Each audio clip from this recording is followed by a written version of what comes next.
All right, everybody, welcome in the 2024 Ebonite Fall Classic.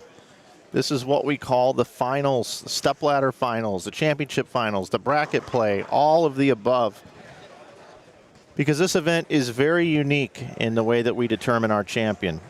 It's very unique to these events. We've been coming up here for 12 years doing this twice a year, February and in September. Fall Classic and the Winter Classic, of course. The Fall Classic is right here at Maple Lanes here in Waterloo, Iowa.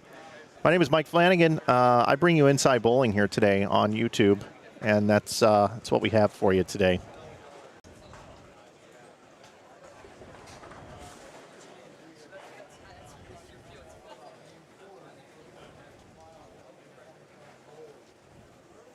Let's try that again. Looks like we had a little bit of a stream issue there for a moment.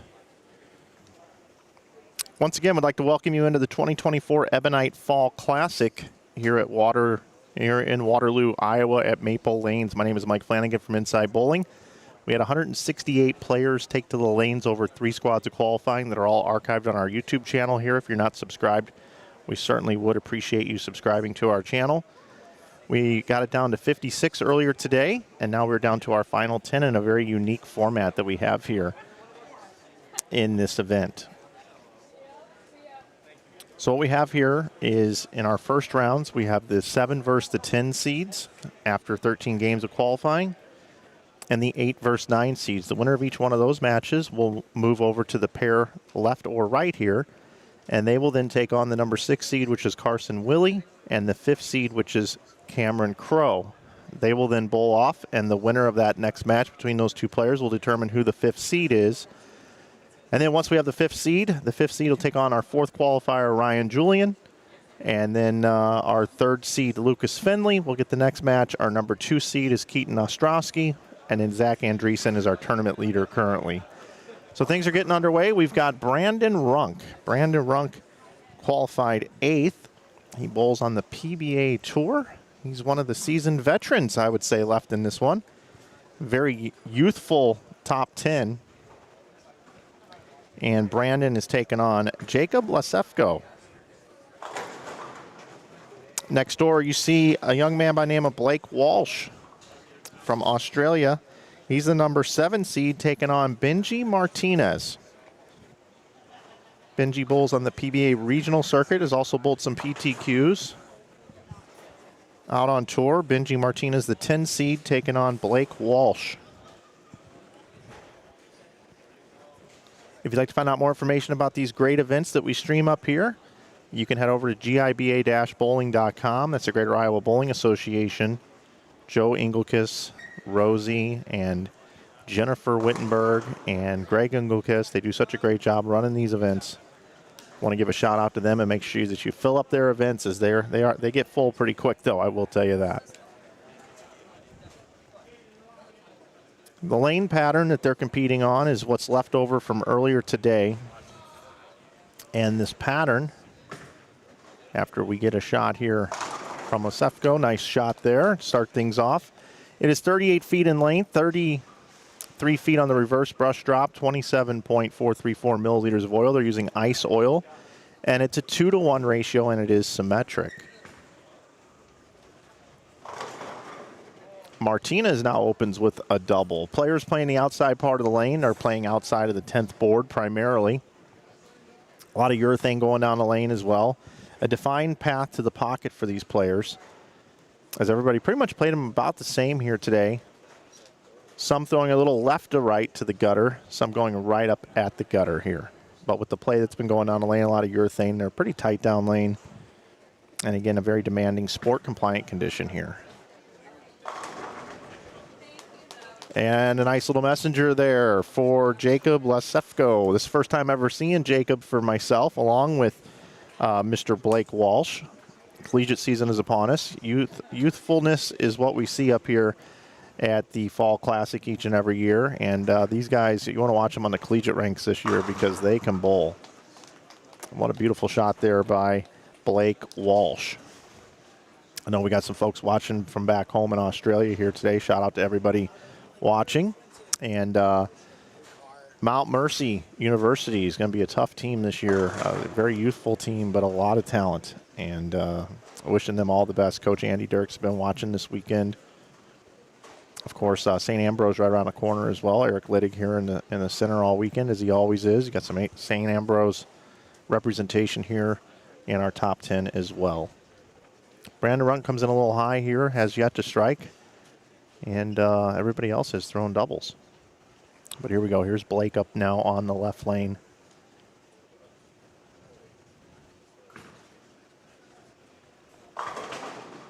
And that looks pretty good. Sending those pins everywhere. And when the players play towards the outside part of the lane, they're able to create better angle through the pins, which you're going to get a lot of messengers like that. You don't have to cover as many boards going left or right. You're not lofting the ball. The ball's not burning up too much energy. When it comes off the end of the pattern, boy, these bowling balls, especially the reactive ones, just want to explode through the pins. A lot of pin action, high revolutions, a lot of two-handers. But the great thing about these events is it's fair for everybody. You see some traditional players as Benji puts his thumb in the ball, and so does Brandon. So here is Runk now up in the third frame, looking to get his first strike. All right, Brandon, there you go. That's a nice one. A nice little light mixer, little tight down lane, no problem. Now here's Benji Martinez looking for an opening triple to match his opponent. Playing right up 10, ball sets a little half 10.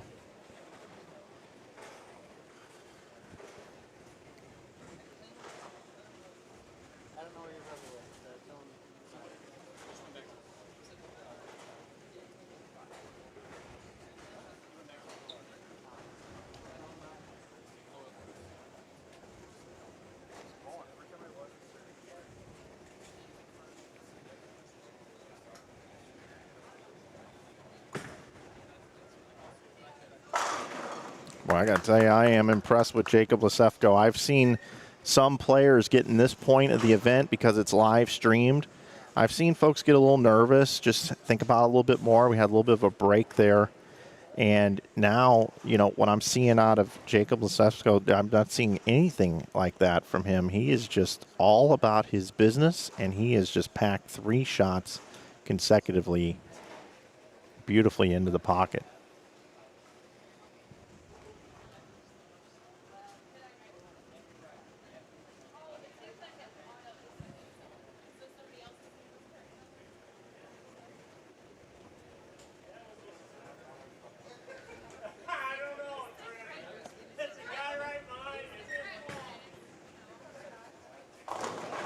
Light mixing strike for Benji Martinez. Way to go, Benji. Benji keeping himself in this match. 279 the max, 300 the max for Walsh. We got 2 bids for perfection here in our opening round, and it's still alive. Jacob with the strike.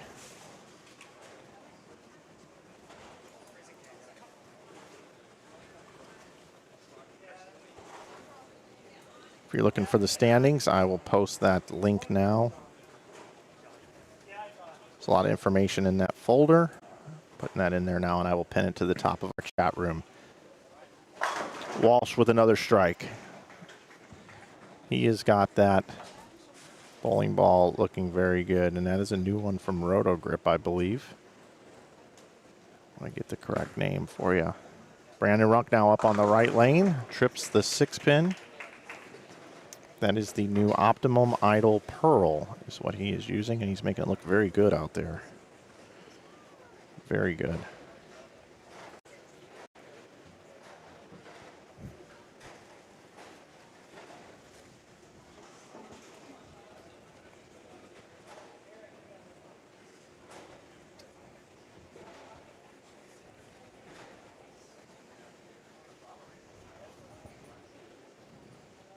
Blake Walsh looking for the front 5. Left lane. Stays down and through the pins, creeps up to the line, but explodes through it. Look how he stays down. Money. That is just pure. That's the future of our game right there, everybody. That's the future. Brandon Runk, nice smooth style, wraps the 7. Brandon doing all he can right now. If you're wondering where we're set up here, these first couple matches, there is a glare that comes through the glass in the front doors here. So Brandon, you see some sunlight coming through here. Benji now up on the right lane. 10 back. Benji hanging tough. He's got a tough opponent, but you know what? Benji's a veteran compared to a lot of the players we have here in the field left so far.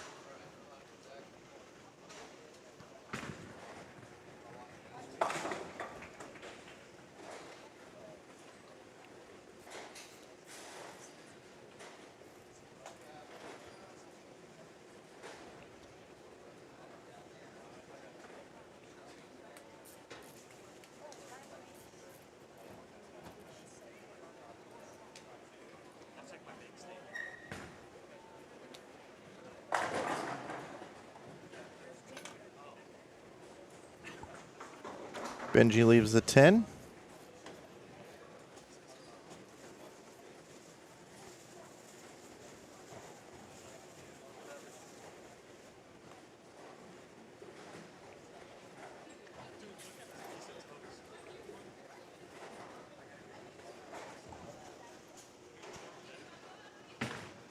Brandon clearing Deadwood on a 3-step approach.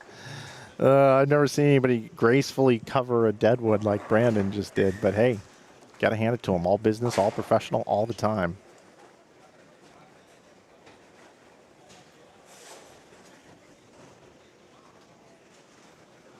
So we look at these matches here. We got Blake Walsh, our number 7 seed, is perfect through 5. Benji Martinez, if he strikes out, can bowl 258. So still in the match. Next door, you've got Brandon Runk, can also bowl 258. But Jacob Lesefko, right now, we cannot stop this guy. He's got the front 4.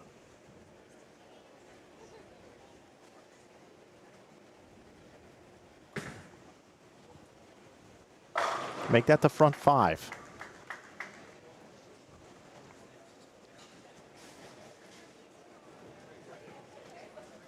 I want to welcome in all of our viewers, of course. Let us know who you're rooting for and where you're watching from here today in our chat room. Oh, Walsh is in a little bit. Oh, gets the light mixing strike, sends the pins around, and how about that? A little sportsmanship there from his buddy Jacob right next door. Both of these guys have not missed.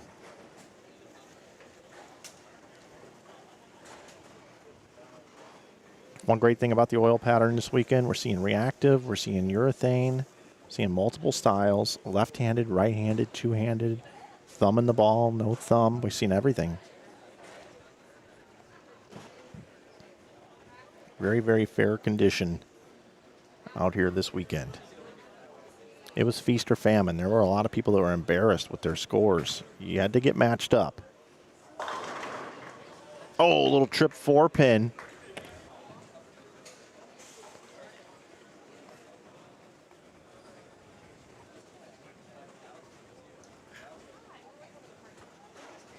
Now here's Walsh looking for the front 7.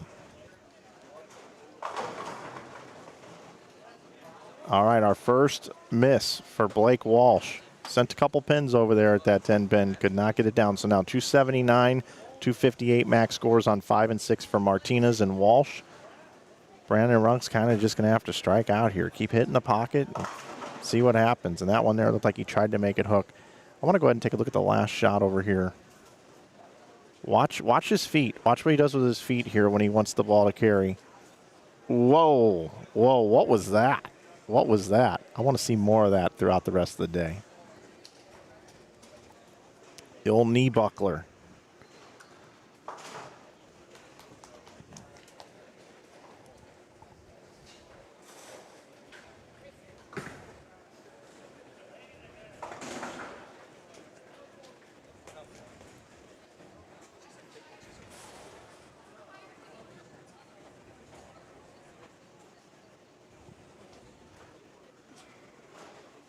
Benji slowing things down here a little bit.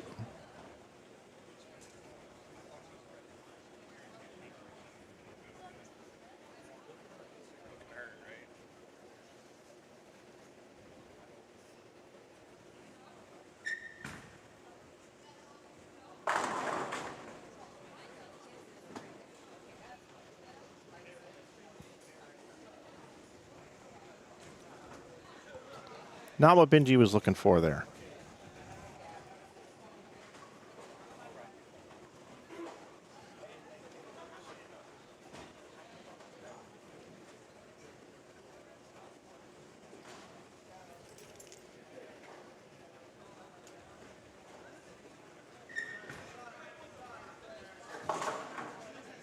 And a cover for Benji.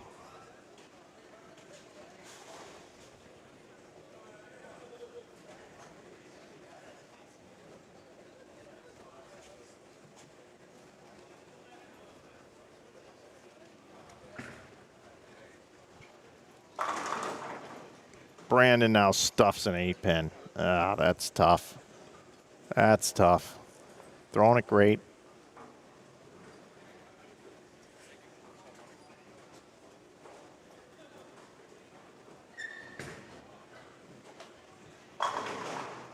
Benji with the strike. Right back on it. Well, these guys, Runk and Martinez, are just going to have to hope their opponents give them something.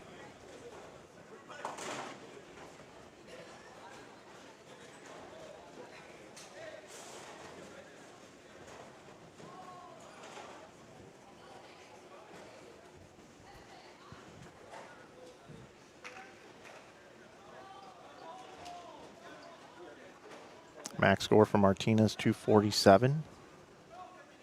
249 the pace for Walsh.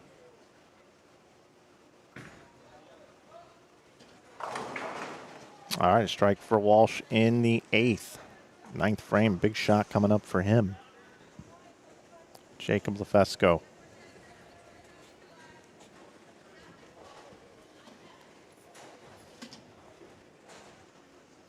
Now up looking for the front 7.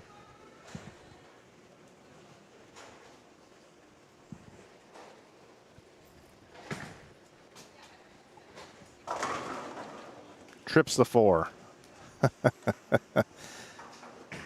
He's got it all going on right now.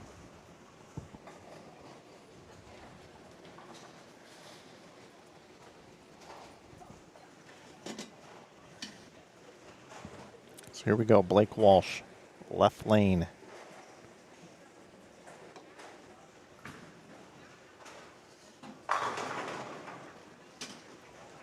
That puts him in the 250s. With a mark. Benji's got to strike out and just pray for an open. Good tournament, though, for Benji Martinez regardless, as well as Brandon Runk if they do end up going down here in our 7 versus 10 and 8 versus 9 matches. Remember, our next round, we've got 2 new players will be coming in to take on the winners, Carson Willie and Cam Crow. Oh, and a little wrap 10. That's going to be the end of that string there, but a great run there by Jacob. 7 in a row and a wrap 10. The pin did hit the 10. The 6 did touch it. It just didn't fall down. Benji doing what he needs to do, getting a strike up on the left lane, or on the left pair, I should say. He's headed over to his left lane to finish out in the 10th frame. Again, 247 the max. All Runk can do over here is 235. Nice little spare conversion here. Gets it.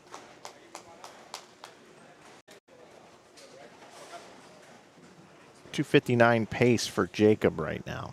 He'd have to go open for Brandon to have any chance here. Now Benji, oh, that's in. Not Benji's best shot, but collapses them all and slaps it out. Benji Martinez, he's one of the most likable guys out here. You gotta love this kid. Awesome bowler, keeps the ball on line. Works in the industry for KR Strike Force. So when he's not on the lanes, he's doing other things to bring new bowlers into our sport. You gotta love that about Benji.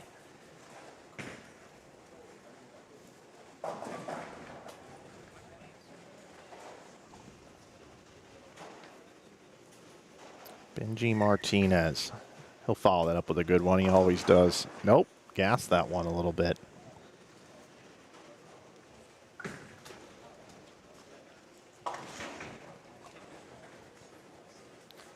Take a glance at the prize fund here. This is the 9th and 10th positions here. Each player will receive $700 for their efforts in a defeat. on a $160 entry fee into this one.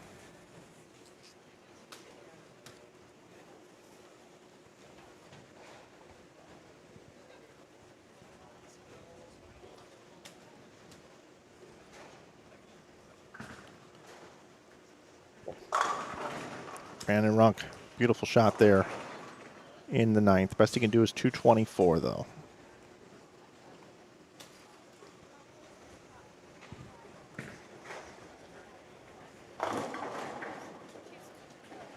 Got a question here. How different is the pattern playing compared to the 11th frame?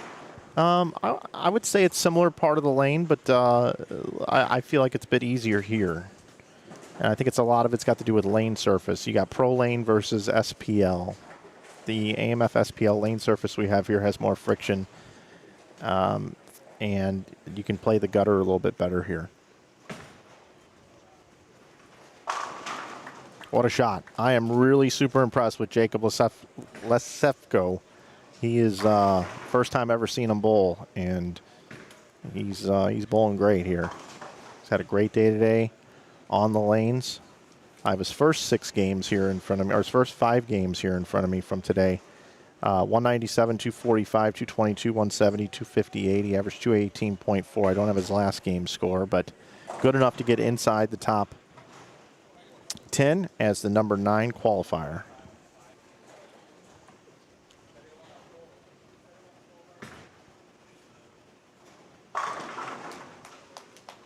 .279, the max score. He's going to move on. An A-squad qualifying leader from yesterday. Our man, Mr. Blake Walsh, also moving on. It was 257 to 234 over Benji Martinez.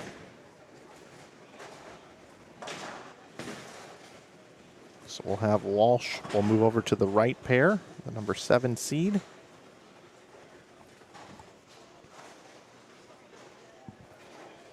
And Jacob Lesefko, our number 9 seed, will move on. He will move 1 pair to the left.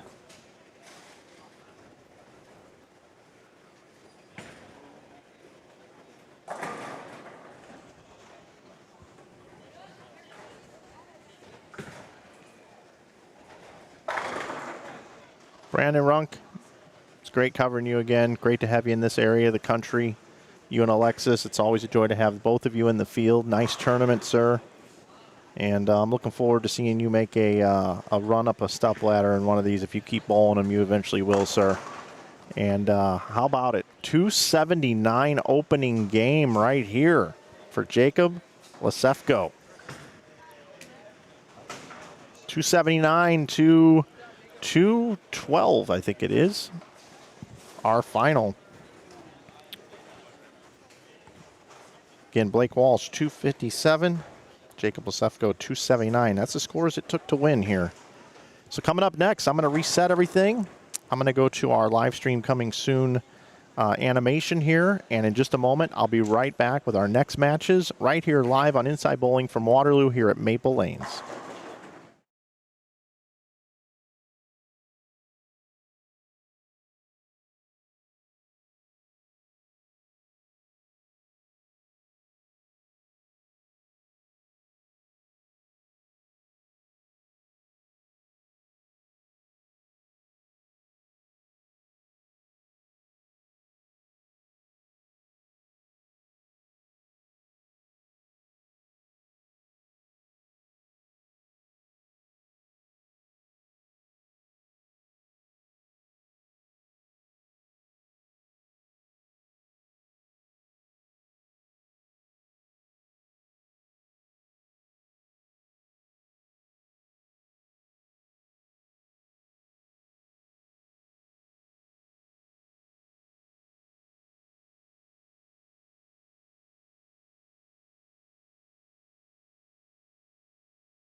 Okay, everybody, back with you here.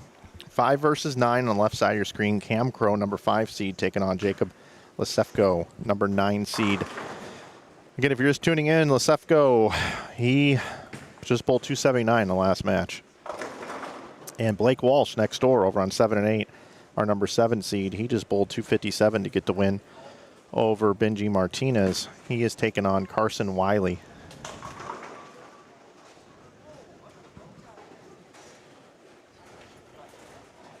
Willie, excuse me, Willie. It's Willie. Carson Willie.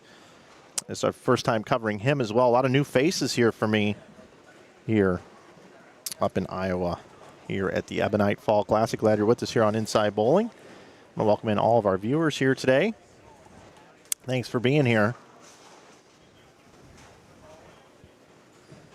Now, from here, the winners of each one of these matches will then go over to lanes 11 and 12 and bowl each other to determine who will be the number 5 seed in the match.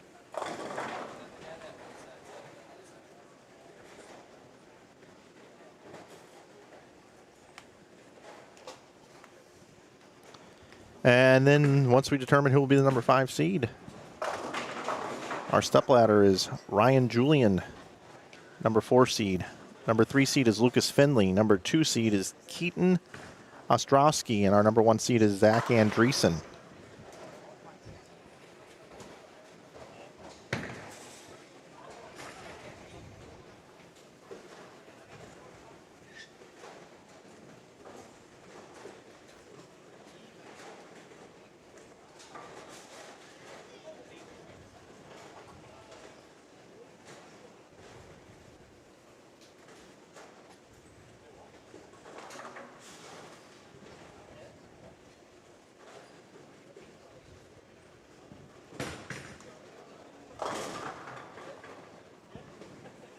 Cam Crow looking to go back-to-back as he just won the 11th Frame Open, streamed right here on Inside Bowling last month in Dubuque, Iowa.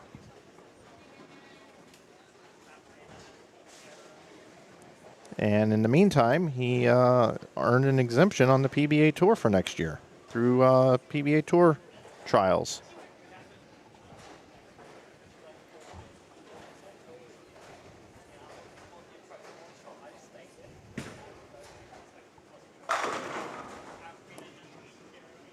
So practice just concluding here, 5 versus 9, 6 versus 7. Again, we're trying to do all this to determine who is going to be the 5 seed in our official stepladder. Right now, we're still just in bracket play. Lots of matches here. 2 at once coming up again.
All right, looks like practice is about over here. Blake Walsh ready to go. He's going to start the match on the left lane.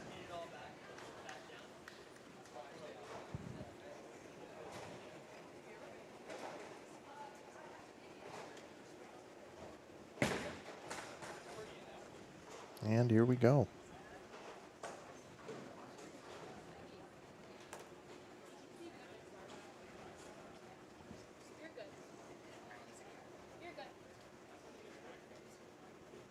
One-game matches.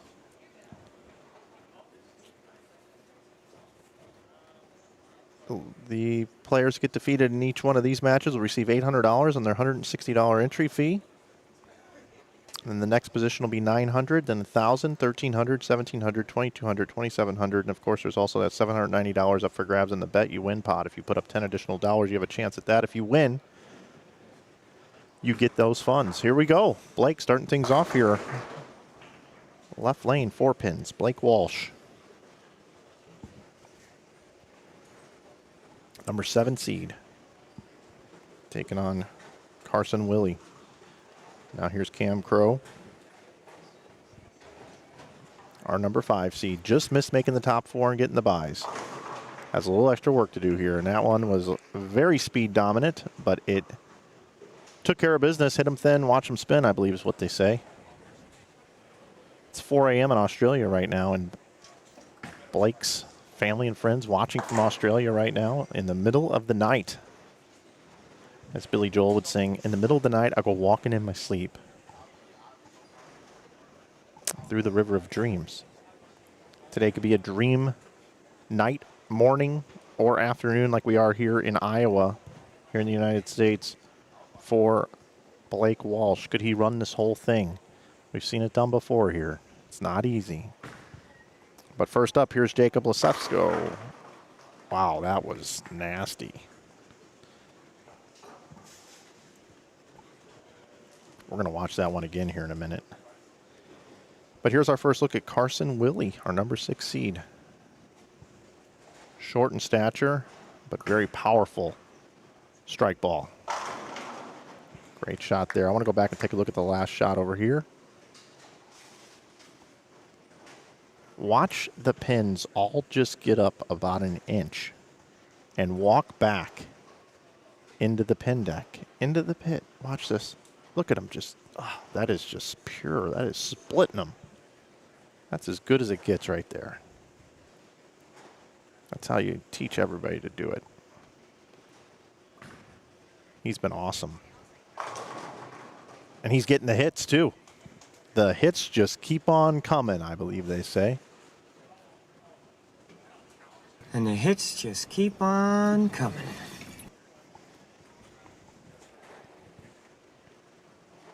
Thank you, Daniel Caffey. Well, that's a break. That's a break right there. Not good footing, but stuck it as best as he possibly could. Looks like he's going to leave the half 10, but gets some power to come off the wall, some pin action for an opening double. That's got to feel really good if you're Carson Willie. Now here's Cam Crow, the power player. Very identical hit as he had on the left lane, but unable to break it all up.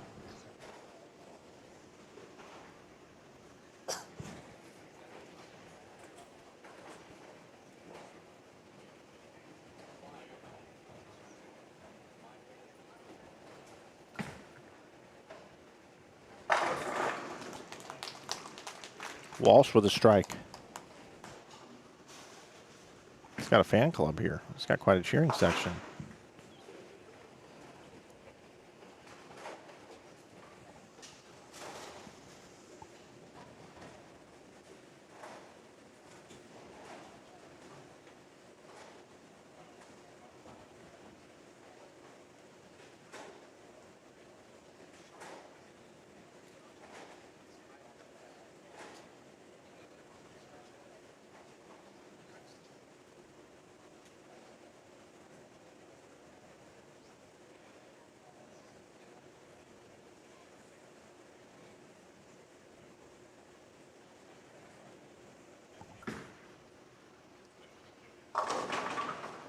Walsh with another strike.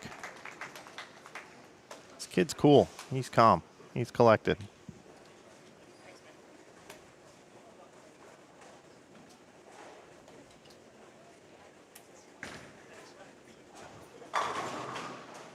Crow now having some carry issues. It doesn't look like his bowling ball is quite finishing as strong as he would like it to.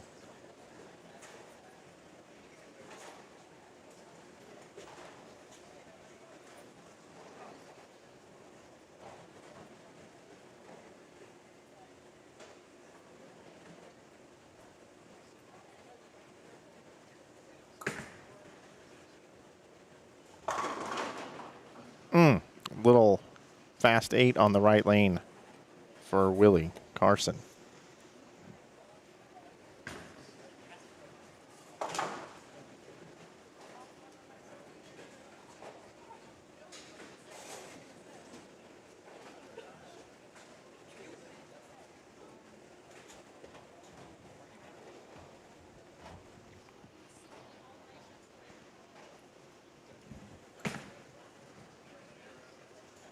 Nice spare.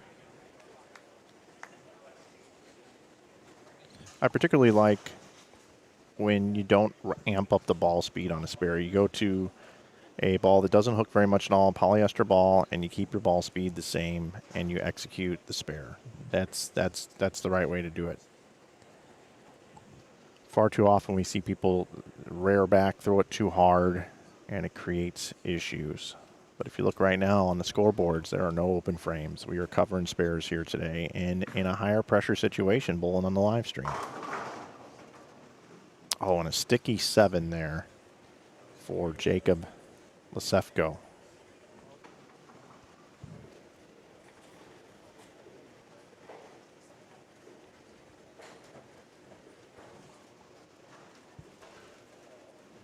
Carson Willie on the left lane.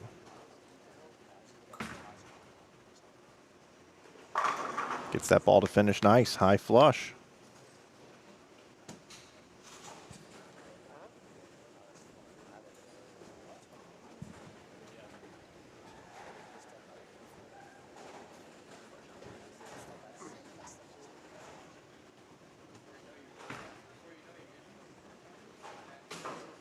Oh my goodness, that ball backed up going down the lane.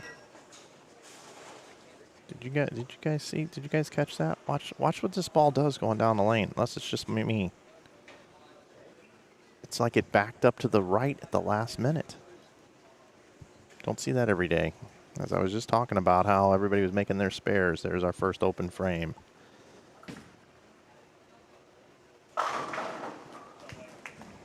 Blake Walsh, ladies and gentlemen. His coming out party here on Inside Bowling is this event here this week.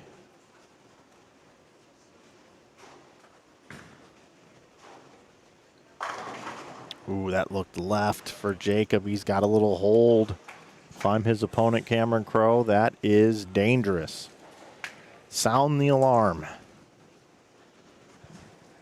When you can miss like that and still strike and make it look like that's what you meant to do, that's when the tournaments start to come to you. That's when people start saying it might just be his day. There's a lot to be done here, though. We are nowhere close to anywhere close to thinking about that.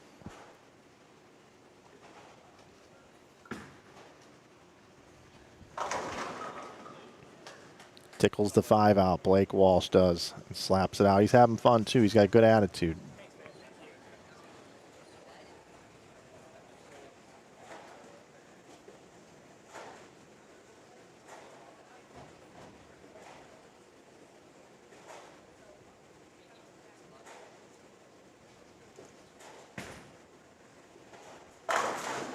Cam Crowe coming back saying, hey, I ain't done yet.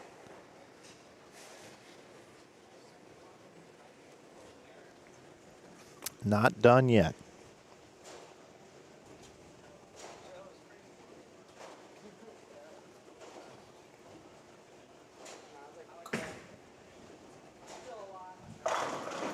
Great shot by Willie.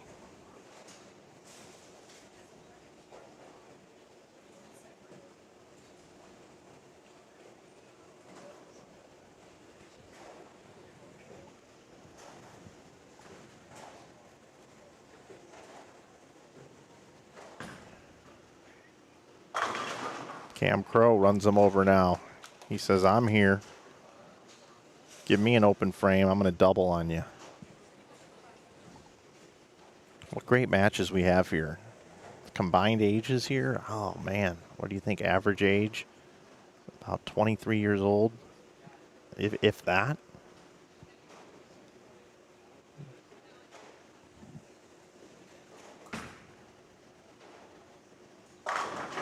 Wow, great projection on that one. Looked a little up the lane but 3 in a row now for Carson Willie. But he finds himself slightly down in the match. We got a 290 versus 278 max score over there. Blake Walsh can still bowl 290. Lasefko up on the right lane now. Looking to throw a double to make up for his single pin miss on this lane the last time. And that one looked a little firm as well. The last 2 shots on the right lane have not quite cornered down lane. He'll have to make a slight adjustment there to face up to the pocket a little bit better. I think he knows it. But this left lane, he's been nails. He's good on this left lane. Meanwhile, Blake Walsh is up now on the right lane, taking his time. Just kind of creeps up there. Very slow, methodical approach, and then explodes through it at the bottom right here. Money ball. I mean, that thing, you can see your reflection in the polish of that ball. That thing is polished up. And in today's modern game, they talk about you should always have a little bit of surface. You don't want the ball to overreact. But I'm going to tell you something right now. This guy's doing the 3 things right. And that's targeting, that's speed, and that's rotation. And when you do it the same way every time, you can get whatever you need in your hand, and you can make it look perfect. Nice comeback couple frames there for Jacob Lasefko. He's still got 267 left over there. 269 left for Cameron Crowe.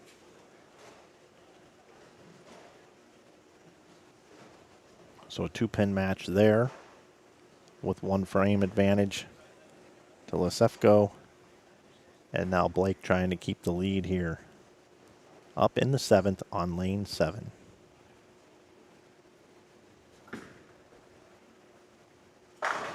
And he does. Splits the 8-9 again.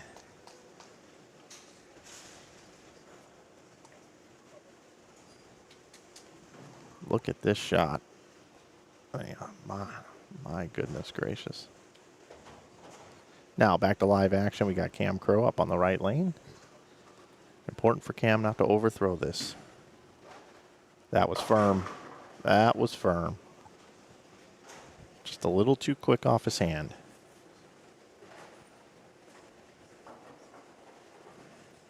Blake's 18 years old. Thank you guys in the chat for helping me out. It's the first time covering some of these players. Oh, and the wall shot. How about a wall shot there for Carson Willie to stay in this one? You got to love that. These lanes are tightening up down lane.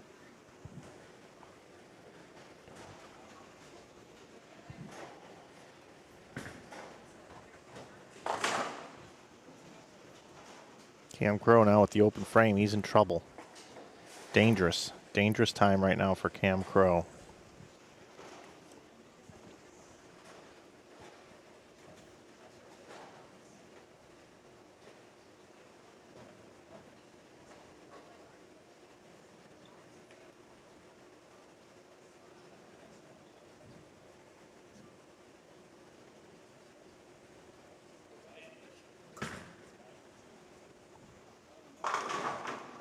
And that one's a bit airmailed. All right. Well, you got to cover it and sit down and think about things a little bit here and just pray for some help from your opponent.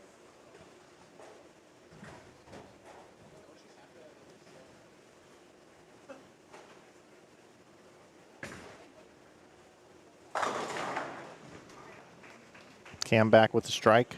Much better.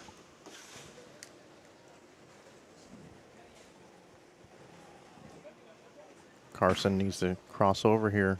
Needs to get them all. Okay. All right. Carson with the spare. So if we take a look at it here, we got 255 the max for Carson Willie.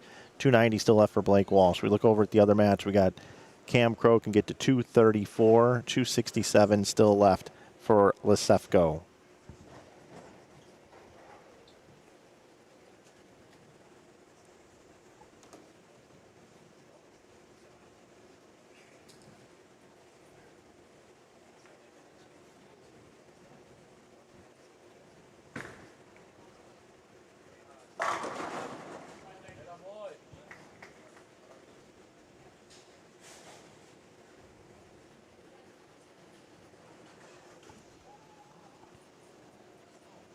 Lesefko's not going anywhere.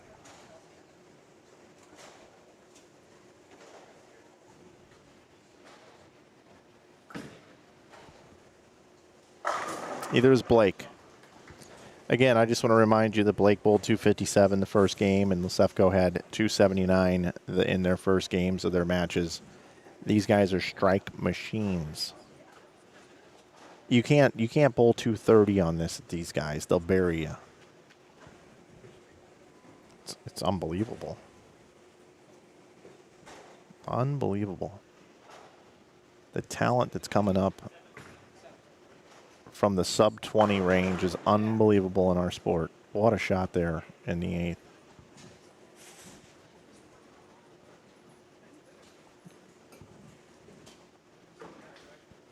Got a little re-rack happening here for Blake.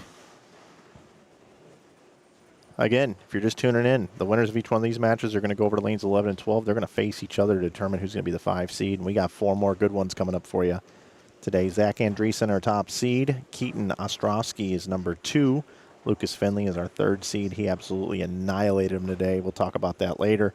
And Ryan Julian is our number 4 seed. All that's still coming up here this afternoon on this stream right here on Inside Bowling. But here we are, 9th frame for Blake. Blake Walsh, left lane. Gave that one a little more room. I thought that was a little in. Thought he might have drifted a little further left. His laydown point definitely was further to the left on that one for me, from my vantage point. Not surprising that he leaves the 10 there. Not surprising to me. Great shot still, nonetheless. Still got 269 left. Still 255 left for Carson Willie.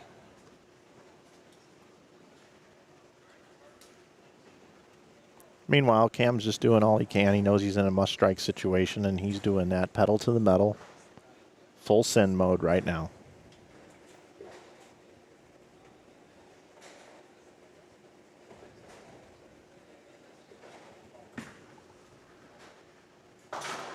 Nice spare. So again, 269 the max. 255 the max for Carson Willie. Cam Crow can still get to 234, as I mentioned. 267 the max for Lesefko. High scores on this 2-to-1 pattern. 38 feet in length. They're bowling on the burn. And we'll be moving pairs after every game after this. Here we go, Crow. Yeah, that's going to about end it here for Cam Crow. Cam Crow's going to finish in our 7-8 seed range here. Another great showing from Cam here this weekend. And good luck to him on tour next year. Not sure when I'll see Cam next. Oh, not going to roll the 10 here for Willie.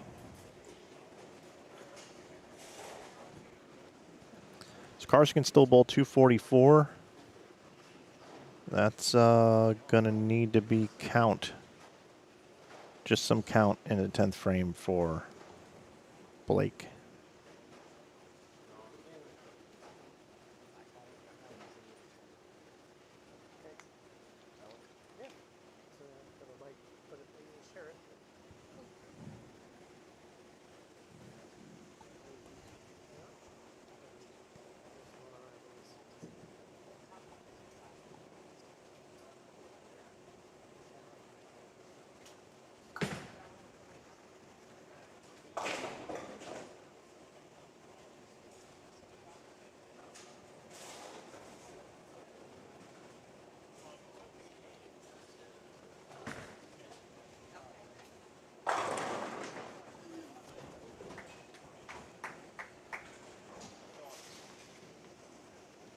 Little victory lap here for Jacob Lesefko.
Carson Willie can strike out and make Blake, like I said, have to get some count here.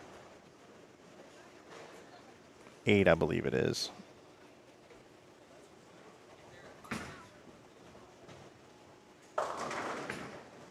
Well, that's going to do it.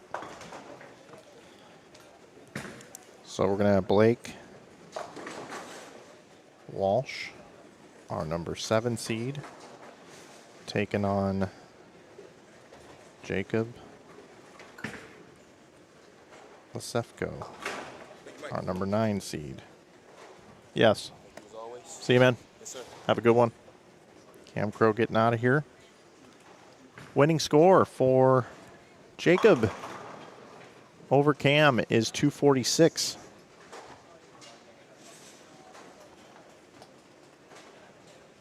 $279, 246 to start this round here of the bracket play for Lasefko.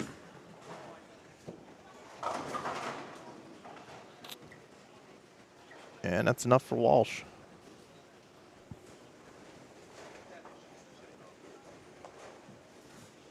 Blake Walsh.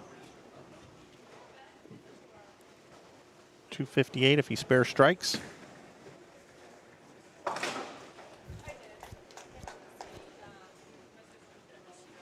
Over 234 for Carson Willie. Carson bowled great this event as well. Congrats to he and Cam for finishing 7th and 8th. And what a showing so far for these two that are advancing. They're going to have to bowl each other now. Blake Walsh, 258. So I'm going to have the next match. It'll be on lanes 11 and 12. Give me about 5 minutes to get everything set up, and I'll be right back with that match, only right here on Inside Bowling. Glad you're with us.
All right, everybody, welcome back.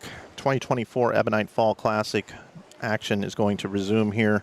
We've now moved over to lanes 11 and 12 as we move pairs after every game, so it does take a minute to get things situated here. And we've got a good one for you here. We've got Jacob Lesefko taking on Blake Walsh. Blake Walsh is the number 7 seed. Lesefko is the number 9 seed here for you.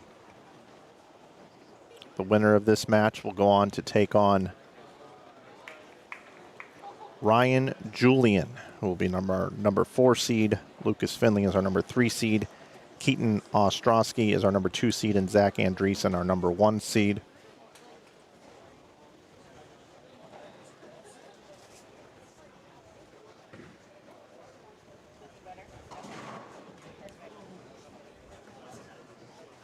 So here we go. Things getting started here.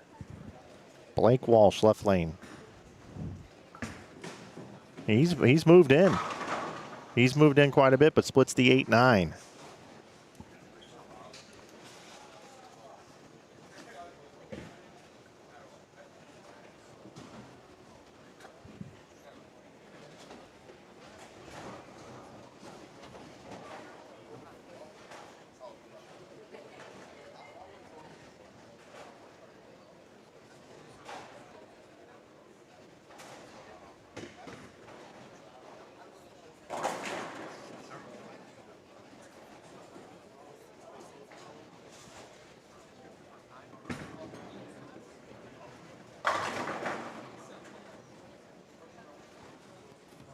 So a solid 10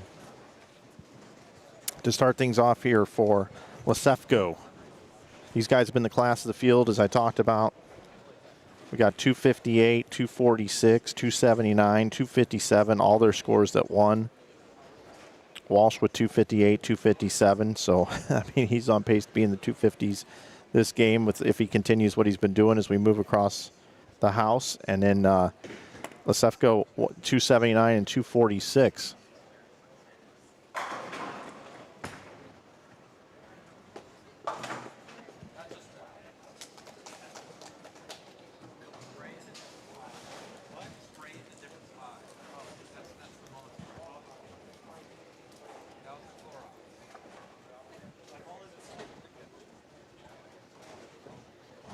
And these guys are friends.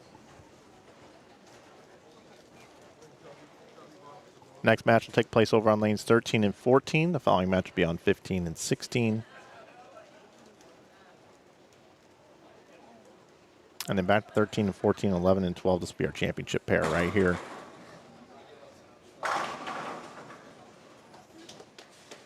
It's Tim back. That's what we've seen.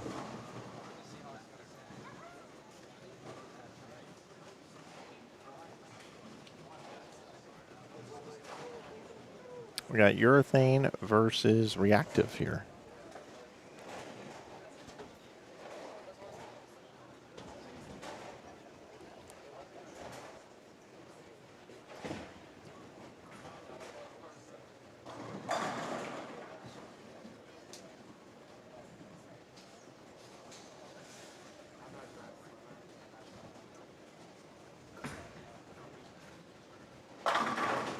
Blake continues to run him over.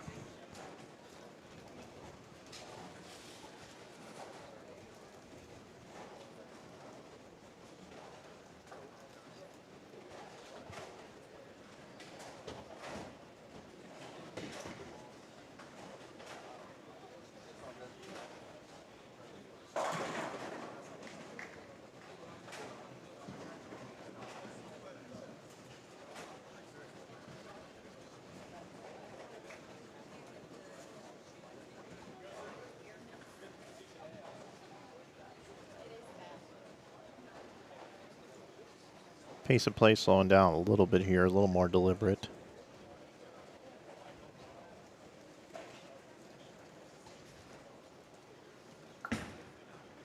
Whoa, boy. Oh, my goodness. He got that one back from an area it was not supposed to come back from. Take a look at this one, guys. Look at how far right he gets this ball, and it still recovers. That's the beauty of reactive resin right there. That's all touch, too. It's that speed. If he throws it faster than that, it's not got a chance of getting back. But because he's got that softer ball speed right now, he was able to get that ball back. He's created a lot of area for himself on the lane. I told you he moved in on this pair, and because he's moved in, he's been able to create more area for himself. Doesn't have to be as precise. So here we go. Right lane.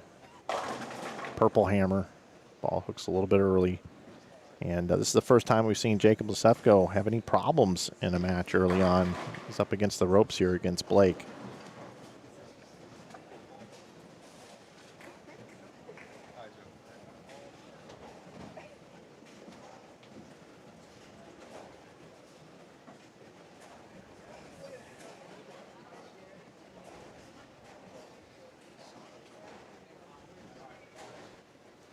Lisefko with the chop. You can't do that against a guy like Blake Walsh. You just can't. And in my opinion, now you gotta have something come back your way if you're Jacob. Walsh has just been too good, and with that area check shot striking, I would say right now, if we were setting a line on this, Jacob is in some serious trouble in this match right now. Serious trouble. In between the second and the third arrow, looks like there's a little more recovery on that lane. And you can see he's I don't know what he's doing up there, but obviously a little frustrated with himself.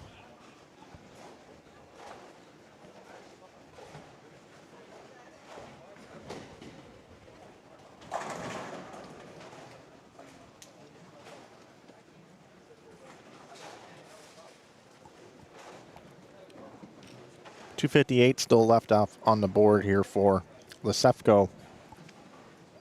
So certainly not out of the match by any means. It's early. It's only 4 frames, but Blake here looking for an opening 4-bagger.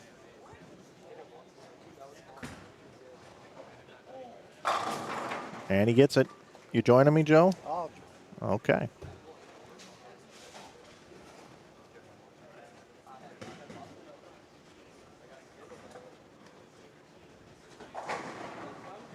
Joining me now is tournament director, the man, the myth, the legend, Joe Engelkiss, in the booth for the first time this weekend. What's up, buddy? No, not too much. Got all my tournament director duties taken care of, other than writing a few checks here. But other than that, I'm ready to relax a little bit and maybe watch some bowling. Yeah, the youthfulness in this event. Every time I come up here, I feel like there's a few players I don't know, but we've got a lot here in the finals that, to me, are new faces. Yeah, they're a lot of these guys. This is the first time I've seen them. In fact, both the bowlers in this match are new to our tournaments this year. Actually, this is Blake's very first tournament. He's a freshman at Mount Mercy now, and boy, they got some great new freshman bowlers coming in. They sure do. And Blake on that shot there, the shot he was over there on the last shot on that lane, he was nice and soft with it and got it out to the right, and it recovered. And on that one there, he just seemed to look a little bit firmer, a little bit further in, and now he's staring at a 2-7. And this is really the first non-9 count that I can remember that Blake has left here. And it might be letting his opponent back into the match if he does not make this. Yeah, and that's not the easiest spare on this pattern. Made it look easy, though, didn't he? It sure did. Well, that was solid. Blake from Australia. Yeah. Got some family and friends watching at 4 in the morning in Australia right now. Is that right? Yep. Wow. Yeah, that's cool. Yeah. That's cool. Yeah. Jacob Lisefko, though, he now at least knows that his opponent's not going to bowl 300 at him. There's a little bit less score he has to get. Yeah. Oh, and he trips the 4-pin out late, a little light dancer, a little smile from his face, and he kind of gives him the business, Blake. These guys, I assume they're buddies.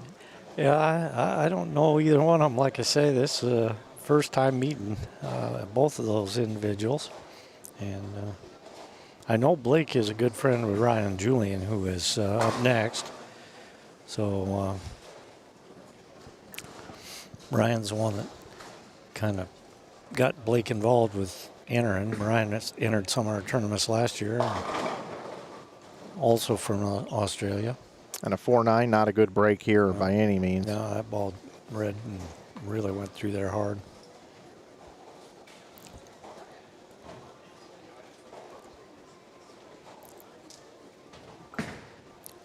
Yeah, we're pretty blessed here. And Oh, nice 4-9 great conversion. conversion. What a conversion. Woo. Awesome.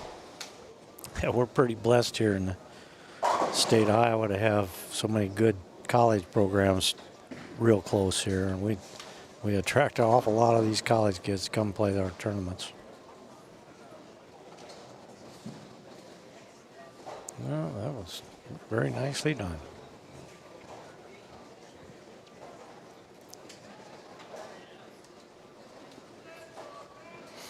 You got some new toys since I was here last. I got a new soundboard, yeah. Yeah, you did. Very nice. Man, he's smooth. Whew. He is, and notice the ball speed on that one. The ball Yeah, speed back up. back in the right zone. Mm-hmm. He's got great touch. Oh, yeah. Very impressive.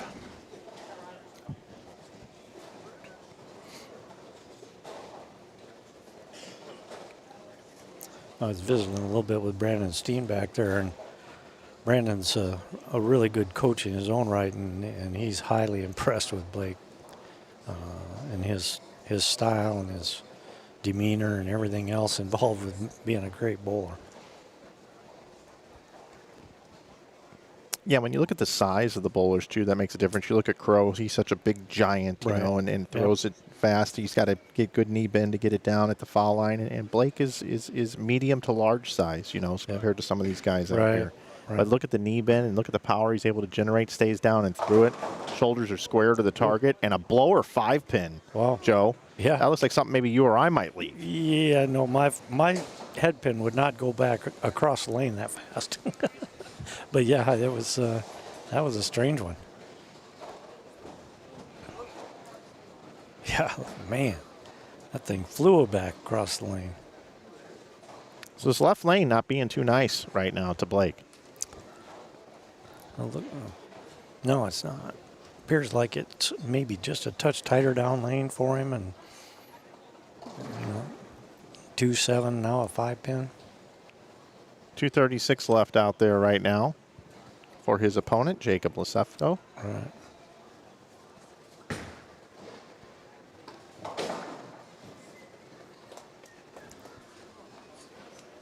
Blake's going at a 2:28 pace. Still has 2:58 left up on the board. So if you're Jacob here, you guys just got to think to yourself, hey, let's go ahead, go through the pre-shot routine, go up, make a good one here, try to get a strike, go up on the left lane, throw another strike, sit down, and hope for a chance. Yeah, you got to put a little pressure back on your opponent. This is the spot to do it. That was a great shot there. He didn't like it, but it was a great shot. He's got some mannerisms there. Oh, he does. Yeah, he reminds me of Dino Castillo a little bit. Yeah. Flaring the arms all over the place. Yeah. Never happy with the shot. Yep, he's got a little Dino in him. All in good fun, though. Oh, yeah. Better than kicking a ball return. Yeah, absolutely. We've seen that over the years, too. Yeah, back in the day, that was pretty common. Yeah, that's all Dino Castillo there. Arms flailing around, yeah. shaking his head. Yeah. Shaking his head, giving himself a little false clap, whole thing there. But he's still in the match. It's definitely not over yet. Yeah, I will say, if some way, somehow Jacob's able to win this match, he will have stolen this one. Yes. And that means some misfortune will have to come to Blake in some way here, whether if it's a blower 7-10 or some sort of run over the rack 7-9 or 4-9 or something. you know. Something bad, yeah. Something like that. Yep, he's going to have to lose his carry, but he has not done that. He's got to keep the ball speed a little soft, give it a little bit of touch, and he's got the world if he does that. Can't overthrow this. And that's perfect. He loves the lane he gets to finish on, I can tell you that. He's thrown basically 4, just aced them.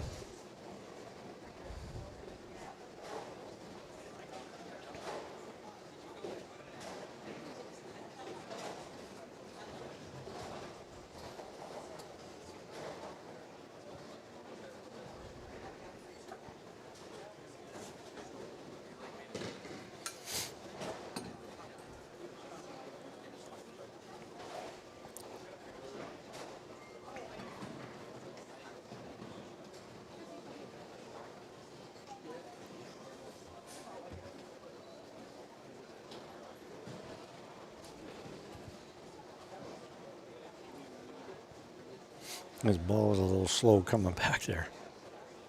So we get a little off. Yep. So again, Time here. he had his shot here in the third frame where he got it wide, but he was slow with it, and it still recovered. He's got to go back to dropping the ball speed. He cannot overthrow this ball. That's good. That's good. That's perfect. Well, he definitely smoked that one. That was very good. Yep. Didn't get overamped on that one. Took his time. Maybe that ball return taking a little extra time to come out of the return might have helped him out a little bit. I think it let him come back, take a little drink, and take a couple deep breaths and relax.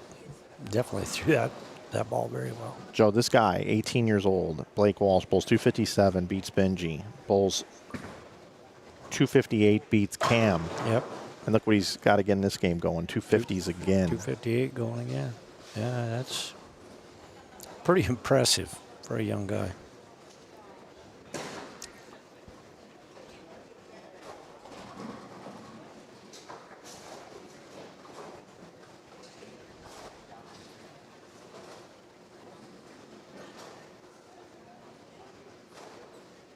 I don't know how many tricks Blake has in his bag right now, but his one trick that he has right now is super impressive. Oh, yeah, absolutely. I'm trying to make some comparisons here to what he reminds me of, and he reminds me of more of a more, I want to make sure I use the right word, a more cleaned up version of Anthony Simonson. Yeah, I was just going to say the comparison style-wise, very similar. I remember when Simonson came up when he was 15, 16 years old, he bowled some inside bowling tournaments, and I was able to spot right away that this kid was special. But Simonson has all the tricks. He even had tricks back then. Now he's perfected them, and he's become, the top 3 player in the world, if not the best in the world. Right. And I don't want to put that kind of pressure on a kid like Blake, but Right. I can tell you right now, just from watching him, it reminds me of when I first saw Anthony Simonson bowl about 12 years ago. No, that's not a surprise. I think that's probably a valid comparison. Oops. Oh, it came back. Well, hey, you know what? A nice tournament here for nice Jacob. tournament. He bowled 246 and 279 in his first 2 matches and bowls 214 here in this one. Had a little bit of trouble out of the gate here, but did convert a 4-9, which was nice.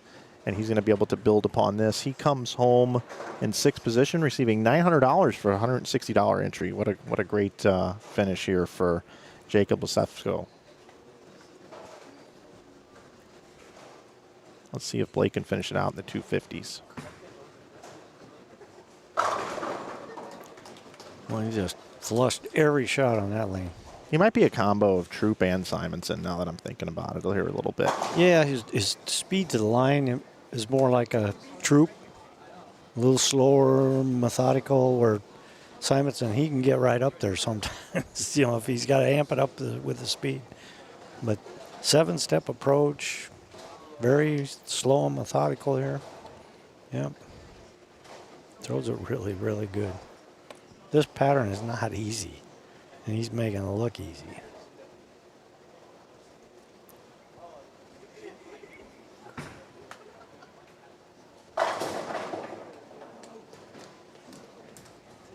Another 250 game.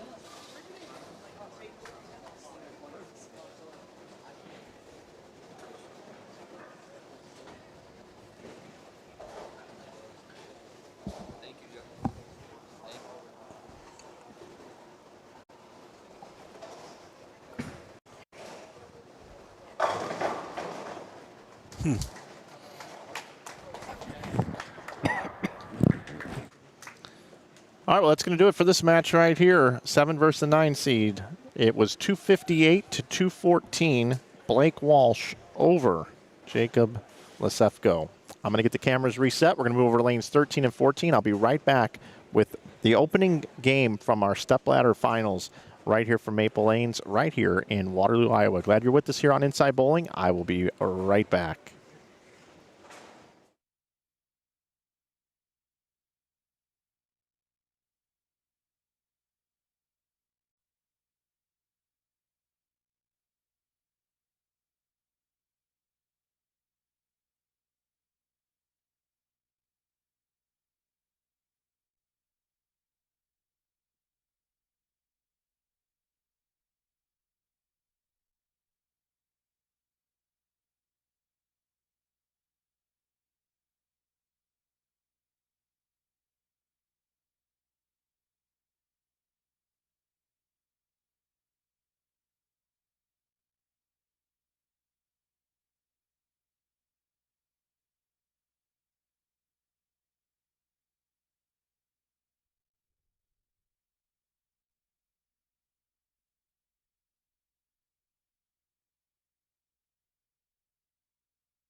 Okay, everybody got the cameras set up, ready to go. We are over on lanes 13 and 14 now for our traditional stepladder now.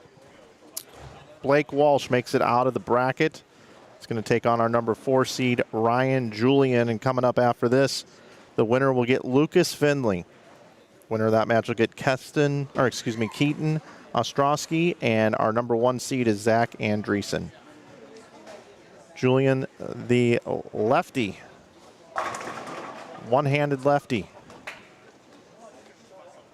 And it looks like the guys are about ready to go here in this match. I bring back in our tournament director, the man, Joe Engelkis. Here we go. We got a good one coming up, Joe. Yeah, this is going to be exciting. These guys are best friend. So this could be interesting. Good buddies. Kind of like me and you, Joe? Yeah, pretty much. Okay. Just checking.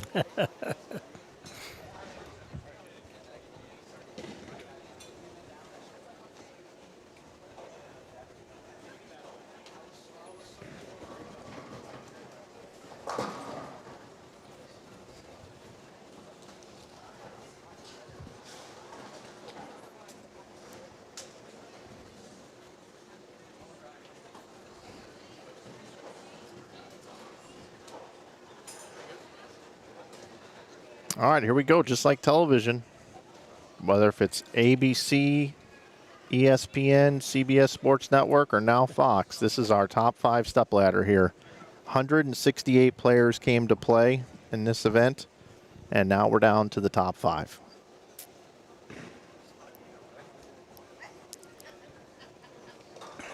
Blake Walsh gets things started here on the left lane. He's moved even further in.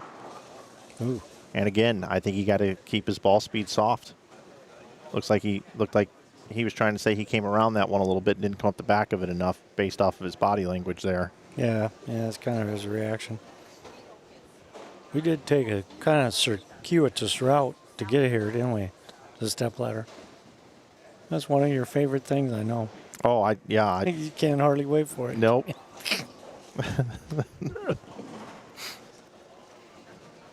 Yeah, we like to keep it interesting. I know. And it's just one of those things where everybody's in a hurry to get out of here, start driving home, and I'm delaying everything. And the players, if I don't get it done in a timely fashion, then there's a wait between games. And if I was a player, I would hate it. So I just feel like I got to get it done as quick as possible, as best as we can. I know our viewers don't love seeing a screen that just says live stream starting soon. But you know what? That's the format of this event. And you know what? You fill it up every single time, and it's full all the time. So the little things we got to deal with here and there, it's no big deal. Yeah, we only had 65 on the waiting list this time. Yeah, that's it? Okay. Yeah, that was all. And hey, everybody, if you want to sign up for one of Joe's events, just go to giba-bowling.com. And when I build these graphics, too, some of these things, I got this all messed up on the left now. Oh, solid 10 for Julie. Quality shot.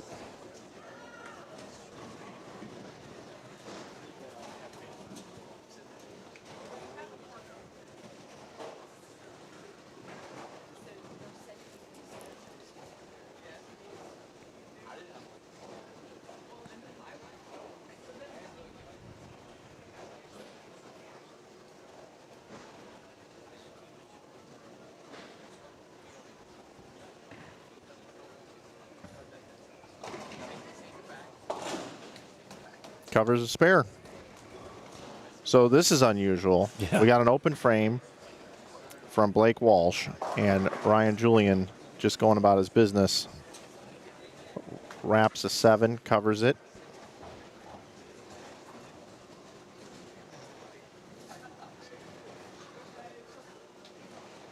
Seven seed versus the 4 seed here.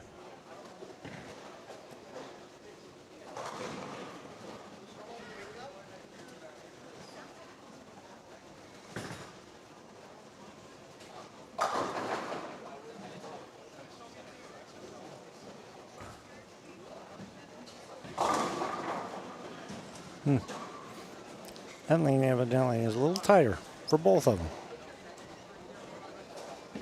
them. Yep, down lane wiggle. A lot of urethane going down the lane. That's what I'm saying. I think the player that's going to win this event here is going to be the player that is able to shorten the pattern by having a little bit softer ball speed. They're going to carry more. They're going to create more angle and area for themselves. Yeah. We saw Cam Crow early on trying to overpower the lane, going straight at him, a lot of speed, and he got bounced pretty quick. You got to shape it a little bit. Ooh. Good spare.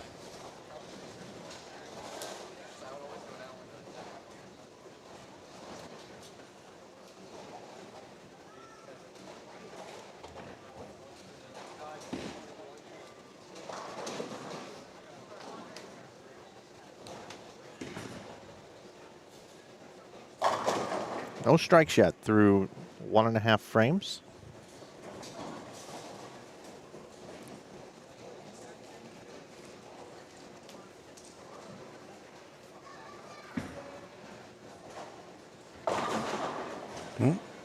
Overcorrect.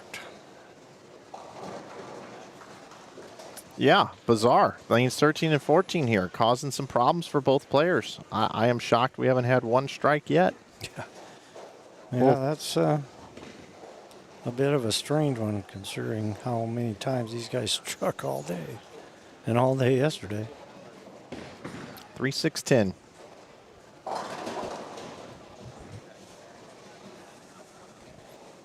It's got to be approaching 5 a.m. in Australia right now, where Blake is from.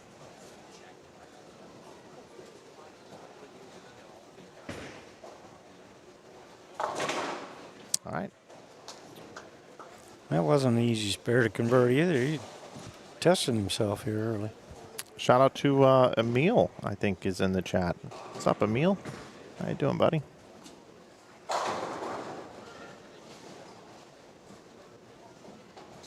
Emil must not be doing a live stream today. That's unusual. Or he's at an airport flying home and One or the decided to other. tune in. That could be the case too. It's 5:05 in Australia right now. Oh my.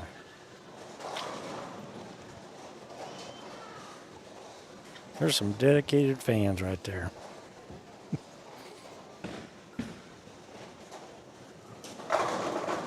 There you go. There's nice shot shape there. Yep, we got a strike. You could see that ball have a little bit more time to hook off the end of the pattern. Yeah. Just gave it a little more of the business, which slows it down a little bit.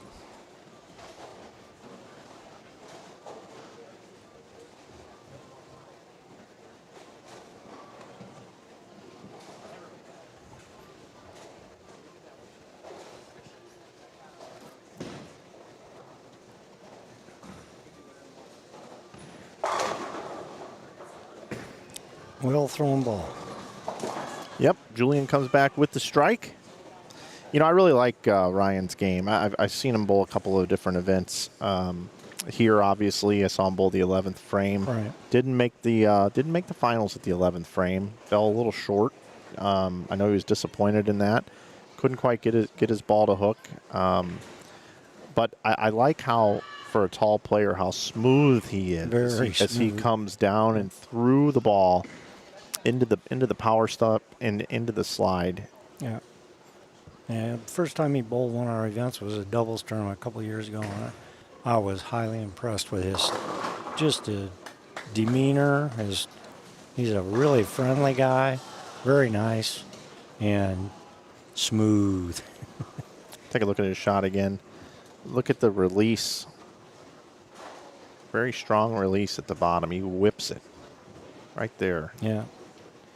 Just a split second.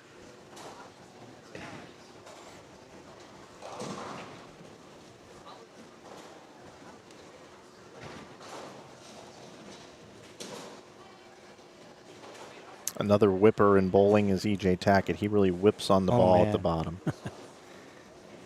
He's the world's greatest whipper. Yes, yes, he is. Nice ball speed again yes. from Blake. Very nice. Getting back in rhythm here. That darn guy had to move those cameras and messed up his rhythm. I know. Yep, that's exactly right. But just Look at how it just gets out there, and it's got time to come back to the Yep. pocket. It's got to have the time. Yep. If that ball's traveling too fast. Well, I just learned something new with this. I didn't realize I could do a replay back-to-back like that by just pressing that button. So there you go. I just learned nice. something new today, Joe. Nice. Yeah. You can- No charge. Nope, no charge. That's right. Free lesson. Learned something new. All right. Again, slow tempo. I mean, he just kind of creeps up to the line and powers through in the last two steps. Here we go. Blake Walsh, left lane. Soft too. A little late there. Yeah. A little late. He got it right later down lane, and it just won't recover on that lane.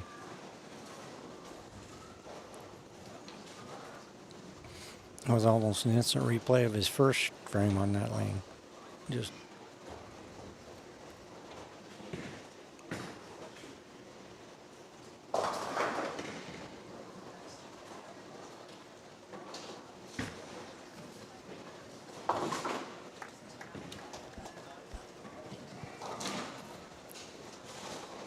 248 now the max for Blake.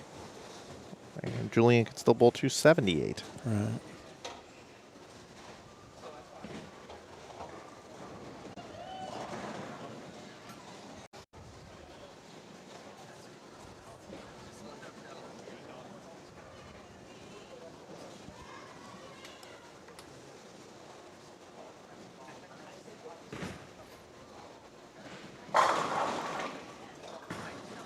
More of the same. Triple now. Yep. Good firm. Release to the bottom. Enough speed to hold the line.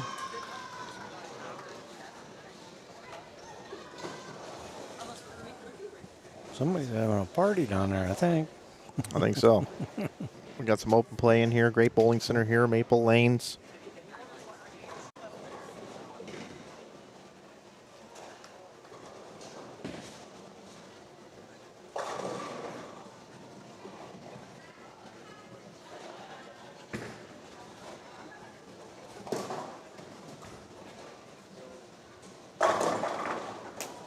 Ooh, he trips the 7 out. Late.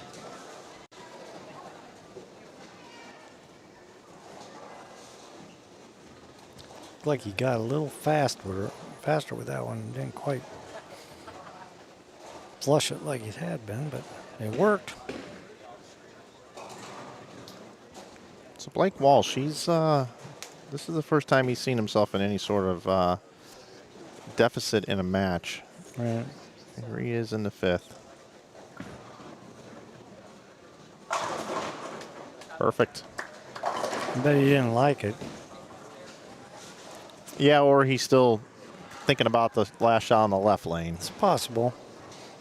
I think he got that in a little bit, but he was firm with the speed and it held the line. But he turned around and shook his head. So, like you say, it might have been because of the shot the frame before, but he should have forgot about that a long time ago.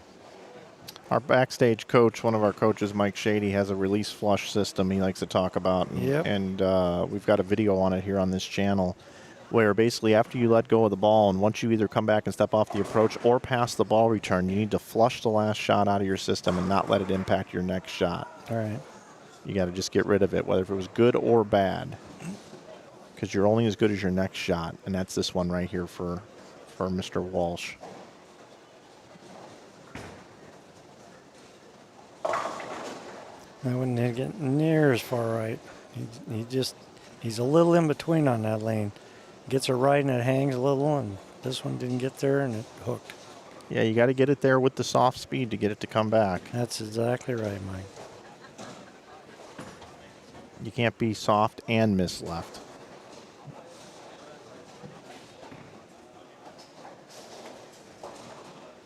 Second 3-6-10 he's left.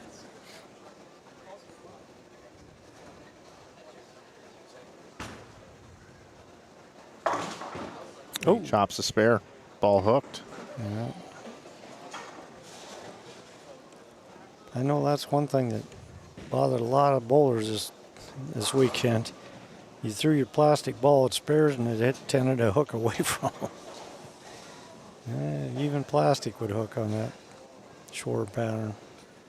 Winner of this match gets Lucas Finley, and today, Joe, he put on a striking clinic. My. 791, I think, the first three today. Had 300. And then a 300 in game 5. He just lit them up. Made definitely the biggest move of anybody in the finals, in the second round. Julian a little bit quick with that one. Yep. Leaves the 3-pin. Still a nice safe shot there. Yeah, as long as you can leave the 7 with it, that's not a tough spare.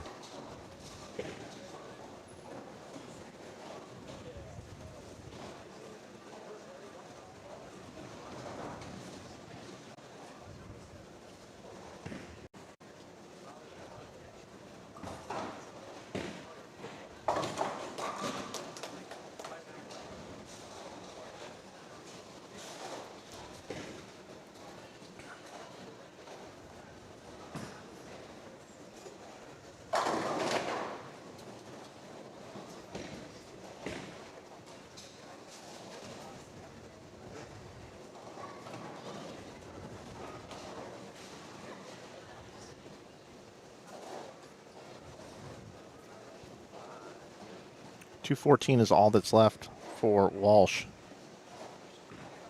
So .215, the magic score for Julian. 369. Back-to-back light hits.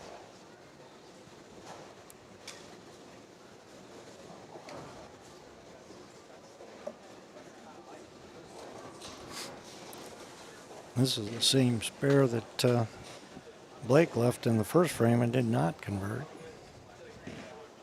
On the other side of the lane, obviously. Yep. Got a lot of bowling on these lanes today. A lot of oil removed from the front part of the lane and pushed down lane, especially with the bowling balls that don't flare very much, which is urethane Yeah. primarily.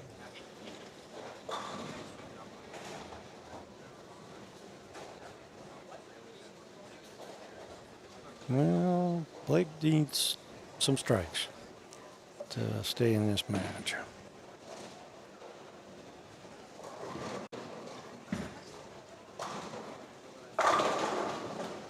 That's the first one.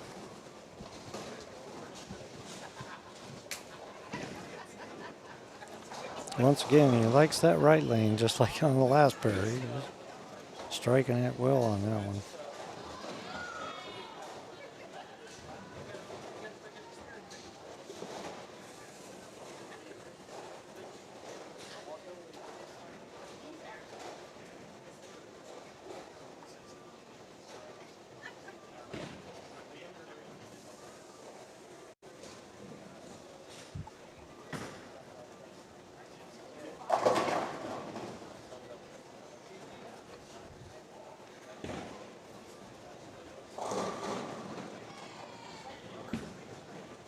Oh, look at that one. Sent that one wide. Way too wide. Yep, got that one way wide. Yeah, that lane just had his number. Yeah, and if you talk to a guy like a Chris Barnes or a Norm Duke, they would tell you that that's the reason why straighter is greater at times. Yep. You know what I mean? When you're getting Right. on a stepladder final, when you know you're in these head-to-head one-game matches, try not to do too much with it. You know. Right. Yeah. Especially this lane seems like if you get it right, it hangs. Don't get it right, it hooks. Yep. It would be the time to. Oh, look at that. Yeah, so I was talking about tricks. I was talking about there's a Anthony trick. Simonson earlier. I was wondering if he had a backup ball in his repertoire at 18. Definitely has a back. You know what I mean? That's what I'm curious about. That's what I wanted to know. So Yeah. I know he didn't want to leave that, but you know what? That I'm going to put that in my memory bank. That's pretty impressive. Yeah. And maybe he should have been throwing that backup ball in that lane the whole time. Hey, you know what? That lane had his number. Maybe so. Maybe so. Crazy. That's a strike. Yeah, that one he hit. He aced that one all the way. Yeah, game. So Ryan Julian is going to move on to take on Lucas Finley in our next match. It's going to be a battle of the Southpaws. We'll have that match coming up over on lanes 11 and 12 here. Coming up next, battle of the lefties. And Blake Walsh is going to fast track through here. Really impressed with Blake. Good luck to him in the upcoming collegiate season. We hope to see him at more Greater Iowa bowling events in the future. And who knows, this guy does have the makeup for me. He's been so impressive that I'll go ahead and throw it out there that I could see this guy bowling on the PBA Tour one day. I really can. Yeah, I wouldn't be surprised at all. He definitely has the demeanor. You can tell he's a confident player. Even when he doesn't make a good shot, he throws it with confidence. It's not like he's out there guessing. So match number 2 coming up. Our number 3 seed, Lucas Finley. Don't forget we got Keaton Ostrowski and Zach Andreessen still waiting in the wings. Those two guys haven't been bowling for a couple hours. You know, right about now, I'm thinking that Zach Andreessen's probably pretty happy he doesn't have to bowl on 13 and 14 after watching this match. Yep. The right side seems really tricky on this pair.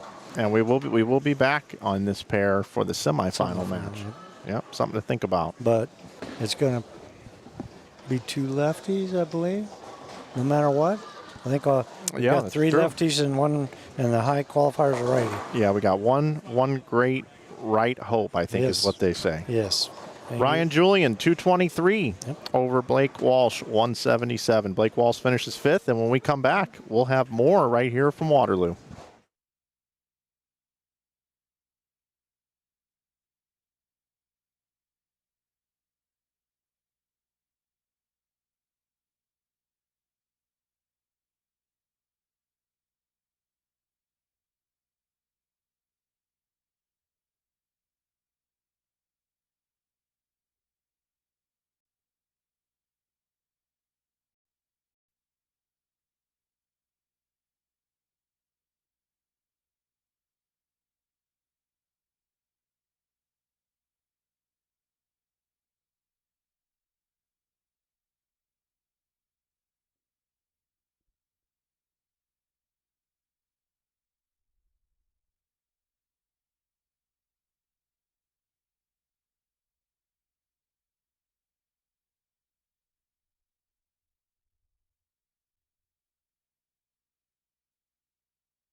All right, guys, everything kind of worked out here. We got everything set up pretty easily here, actually, and the players are going to take their practice now.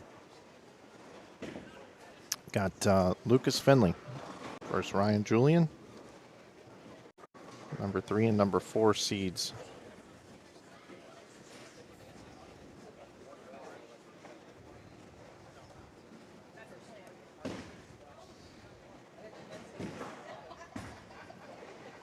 Both put their thumb in the ball, and both are left-handed. This should be a good match. I know these guys got a lot of respect for each other as well.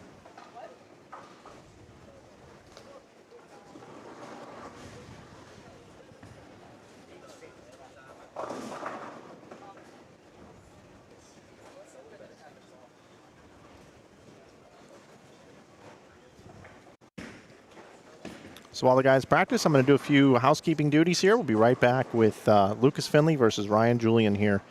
And then don't forget, we got our semifinal match coming up next, which will be Keaton Ostrowski, and then our number 1 seed is Zach Andreessen for our title match later.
All right, everybody, players are ready to go, set and ready.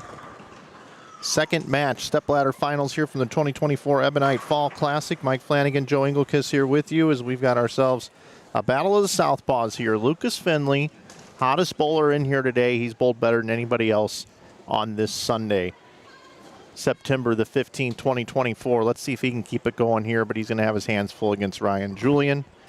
Both players playing the left side of the lane. I think they're both using purple hammers, too. Yeah, I believe so. Both one-handed southpaws, too. No two-handed stuff going on here in this match. Ooh! Trips out the 8-10 there. 6-8-10. Take a look at it again. High flush. Lucas is no stranger to our finals here.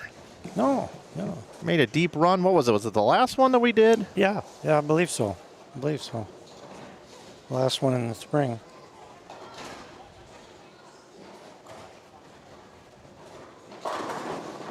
Julian trips the 6. Ooh. He says, game on, Mr. Finley. Yeah, here it is.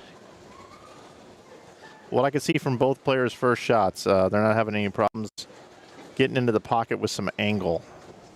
Yeah. We're not seeing that wiggle, at least through one ball each. Yeah. I know Mr. Julian's last shadow ball on this left lane washed out. Did not pick up. So we'll see.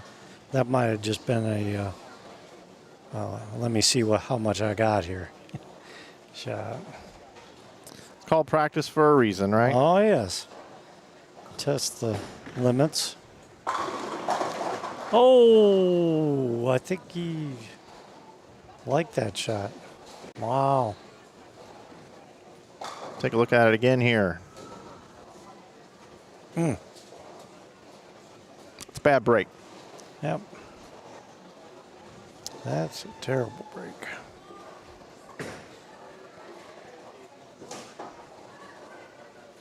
The only thing is you got to look at the positive. You can't throw it any better, so got something to use going forward.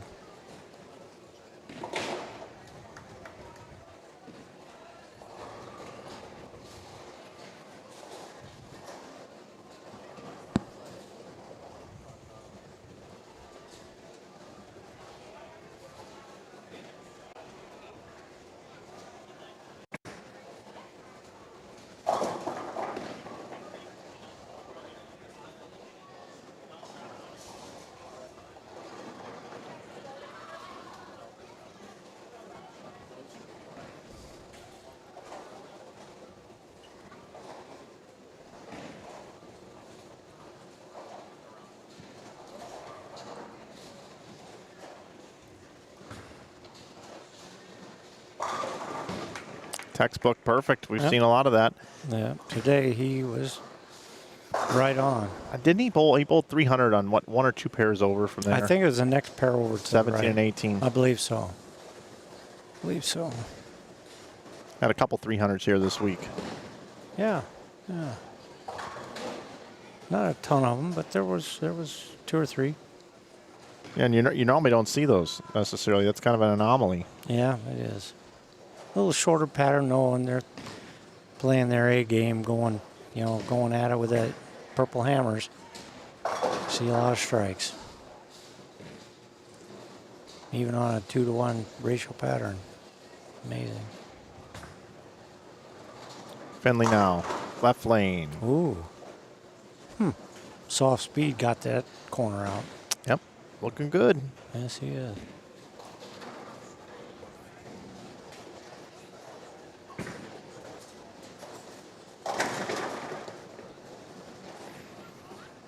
What do you say the average age of our TV stepladder finalists here? I was trying to come up with that. I know Blake is 18. I bet it's not over 20. I bet it's under 20. It might be. For the average. Keaton can't be very old. And I know Lucas is, I think he's a sophomore at St. Ambrose, so he's not very old either. Probably 19 maybe. Great shot there by Julian. Yeah, he's thrown His last two were very good. The first one he did trip the 6, but should have a triple of his own. But that's the way bowling is.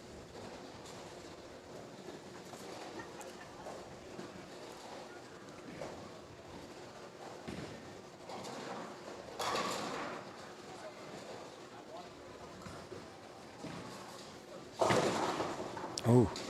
Uh-oh. That's the one that I saw him throwing his last game ball practice on that lane. Just kind of labored down lane.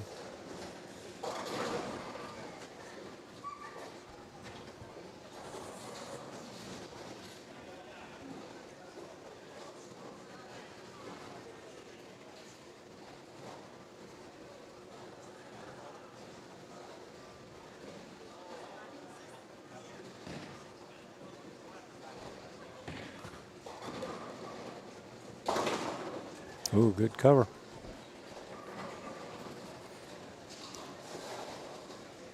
No major damage.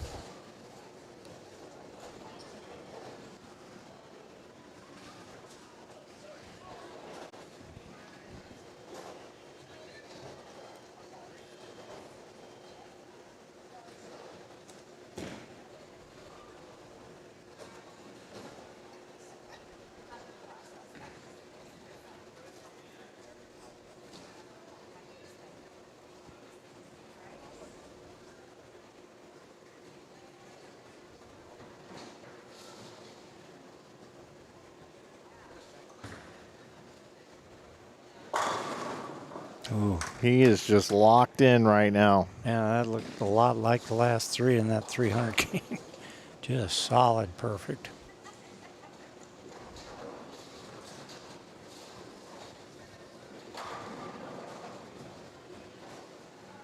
Jamie Haygood letting us know in the chat they're all under 21. Yeah, I was pretty sure that was the case. This might as well be the Junior Gold Finals right here, Joe. You're conducting a Junior Gold tournament. I'm feeling like it. What I'm really feeling like is a great grandfather here. Yeah, that's a good point. Oh my.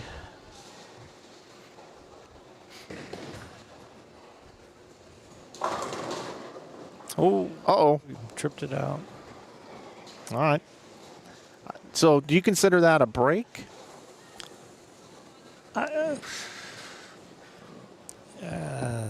Yes and no. Good break, bad break? Yeah, a little bit of both. The ball was a little late getting there. You could kind of tell, but maybe expect a 7 or a 10, not both. Yeah, it deserved a 9 count, yes, right? Yes, it did. It did deserve a 9 count.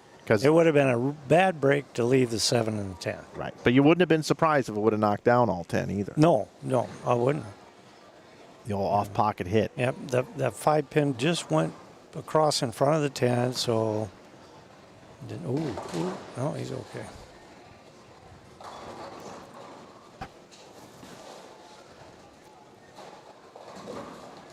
Well, that gives Mr. Julian new life a little bit. Still got a possible 270 out there. And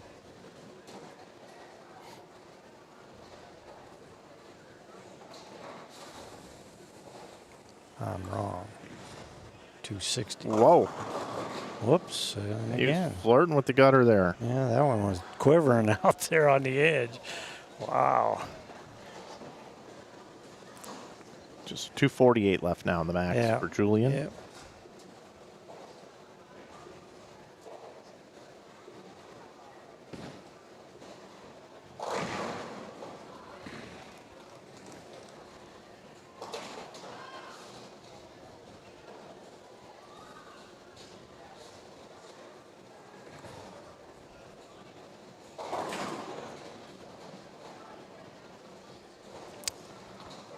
Ryan doesn't look quite as comfortable on this pair. Just, I don't know. Clean so far, Julian. Yes.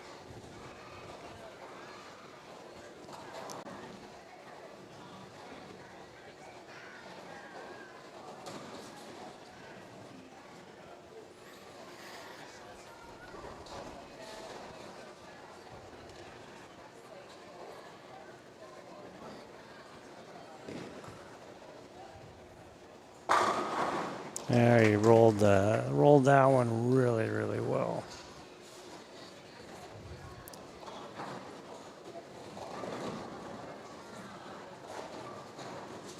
You could definitely tell he liked that one off his hand.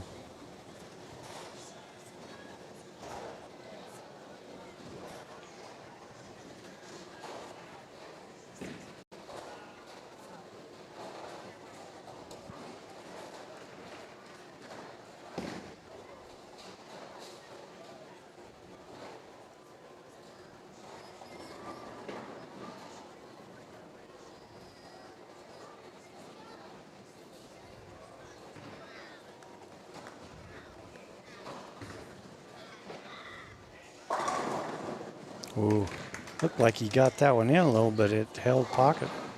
It sure did.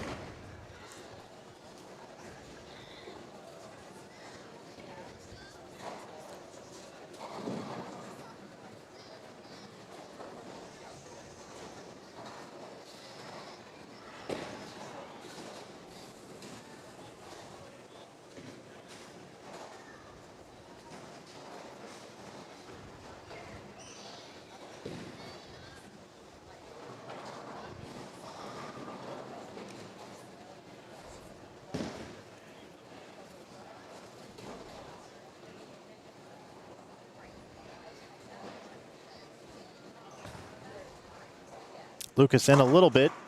Oh, he's the 7. Well, 149, 169, 189, 209, 229. Am I seeing that right as a pacing score here? Yes, yeah. 149, 169. Four bagger will pace you 220. Yeah, so 229. 248 left for Julian. So, I mean. It's not over, definitely. No, still a chance here.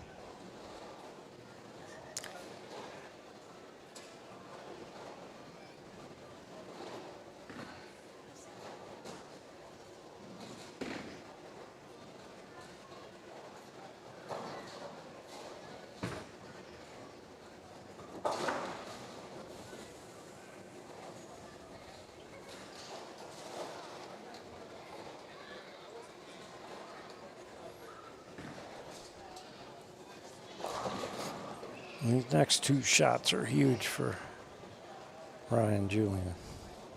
Yes, they are.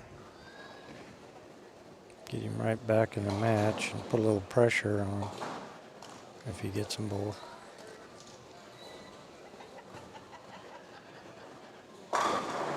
It's perfect. He rolled that one just like the one on the left lane the frame before. Set it down the line and you could just tell he liked it.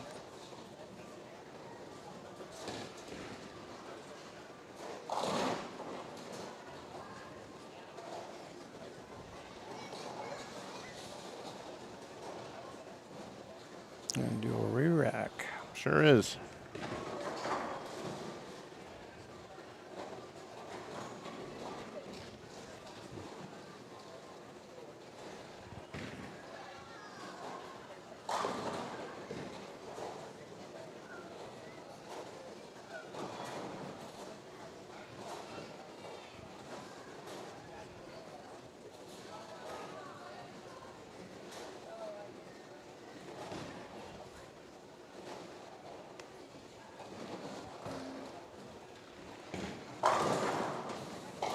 Oh, there's that. There's the hit we saw earlier from Lucas, except this time it's a 7-10. I consider that a bad break. You put it in the pocket, leaves the 7 and the 10. We haven't seen one of these made on here. No, stepladder. and it's not that hard in this house to make it because the pins will come out of the pit. He's going to throw with the 10 pin. Cross lane at it.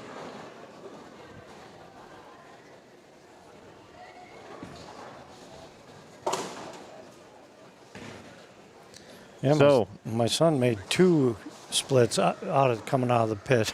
Really? Yesterday, yeah. 4, 6, 7, and the 2, 4, 8, 10. Both of them came out of the pit.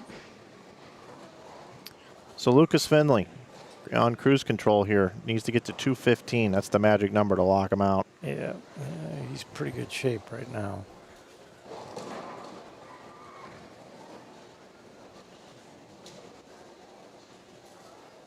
Yeah, that was a very tough break for Ryan Julian.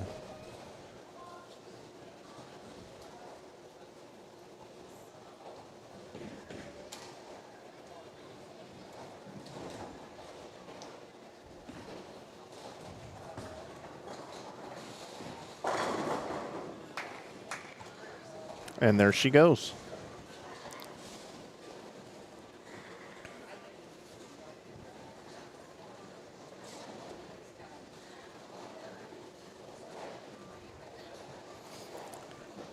One more here, it'll be all over if he strikes.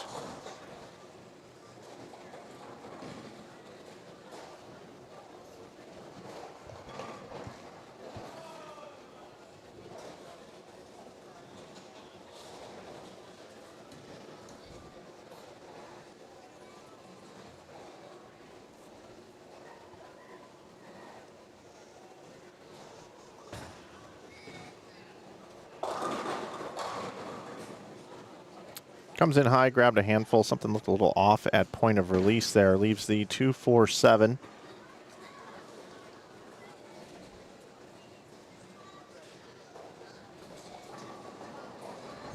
Needs to spare it here. Yep. Spare it, and things will be quite good. Yes, they will. Don't spare it, then you got to think about it a little bit. Yeah. Yeah.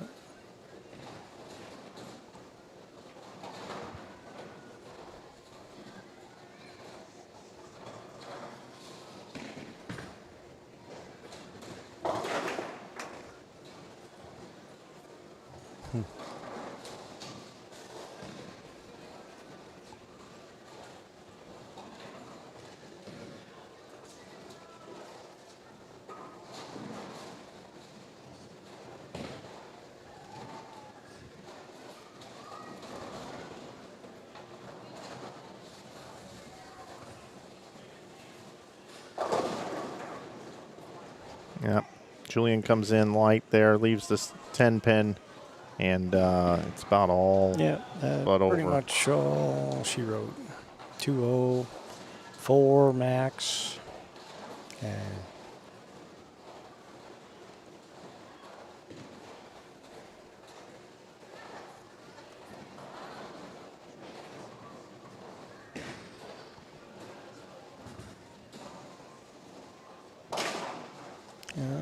even a 6 out would be enough for Lucas, even if Ryan strikes out here.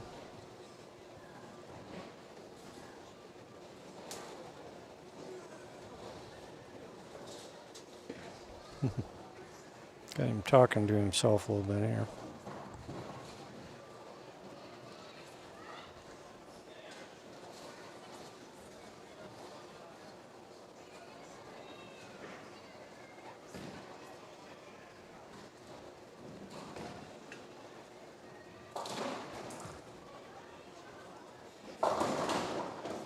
Yeah, that left lane, neither one of them really ever figured it out completely. Lucas got the first couple hits on it, and that was pretty much the match right there.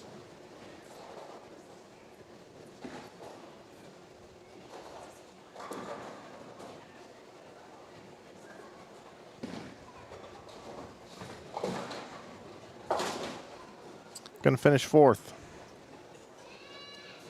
Yeah, good tournament. He bowled very well. 1,300 for fourth. Goes to Ryan Julian.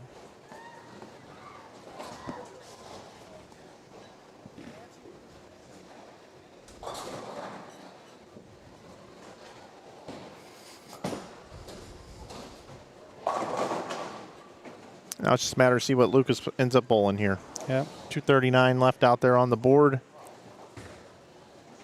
Lucas Finley's going to take on Keaton Ostrowski here in the next match.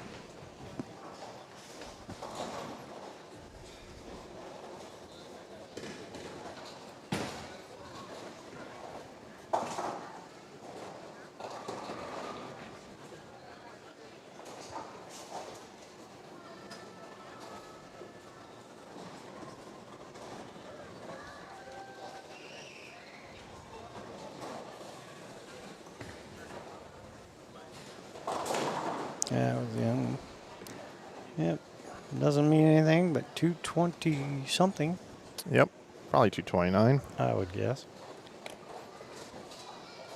Don't forget, our number 1 seed, Zach Andreessen, still waiting in the wings. He's actually starting to practice down the practice pair on lanes 1 and 2. So we go back to lanes 13 and 14. Lefty versus lefty. 228 the final score Yep. for Lucas Finley over Ryan Julian. Ryan Julian finishes 4th. When we come back, we'll have our semifinal match right here on Inside Bowling.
Okay, get 3 on each lane, guys. 3 on each lane.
Do you work here? I work on this broadcast right here. What you looking for? I used to bowl here years ago, and I hadn't been here since they had the fire.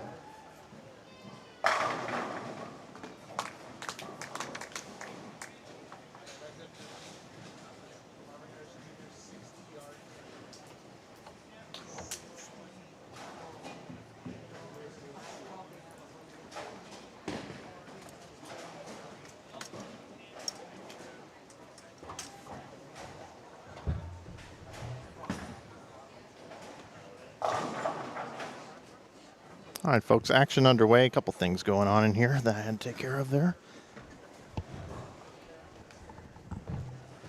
So our first look at Keaton Ostrowski here in our semifinal match. Great opening shot from Lucas Finley. Keaton came in today with the lead and bowled a really bad first game today. He bowled a game in the 130s to start his day today, and it didn't rock him. He was able to complete his block. He did come back. He had some carry issues in that game and just couldn't get anything going. No strikes in game one today. He was a class of the field yesterday. He was 380 over. This kid's got a lot of talent. Looking forward to seeing how he performs here in one or two matches here. As if he wins this one, he will advance to the championship final and have a chance to win one of our major tournaments up here. Joe back in the booth with me. Yes, I am. Let's see what he's got here. Ooh, broke up the split anyway, but Yep, that's a break. he seems like he's a little rushed.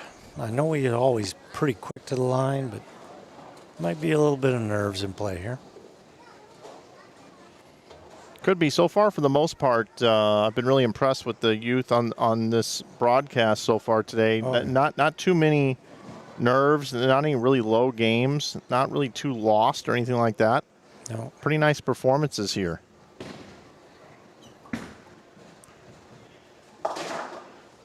Yeah, good cover. Get those first couple frames out of the way, and Yeah, if you go spare, Yeah. you still got 270 left. that's right. That's right.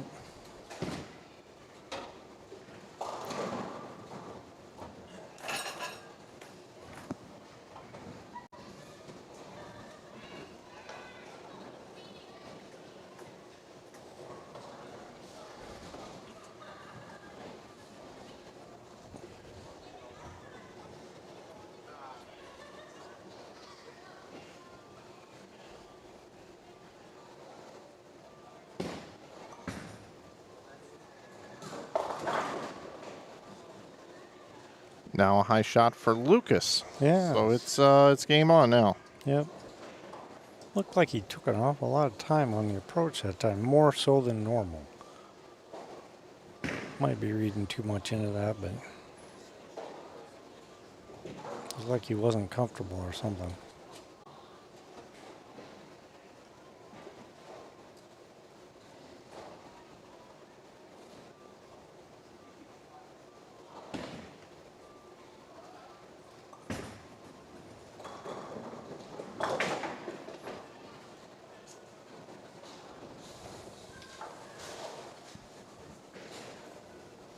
All right, well, Keaton takes the lead on the bench. Yes, he did.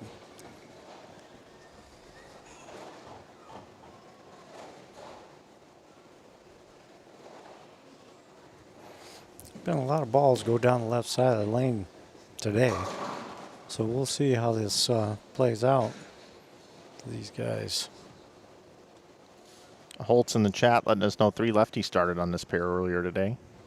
I'm sure a lot more have come through as well through 6 games earlier. No doubt, no doubt. Nice shot. Lucas coming back. Yeah, that was a very nice shot. Yeah, I think Jennifer did a tally. I believe there were 16 or something like that left-handers in the top 56. So there was quite a few of them that probably played on this pair today.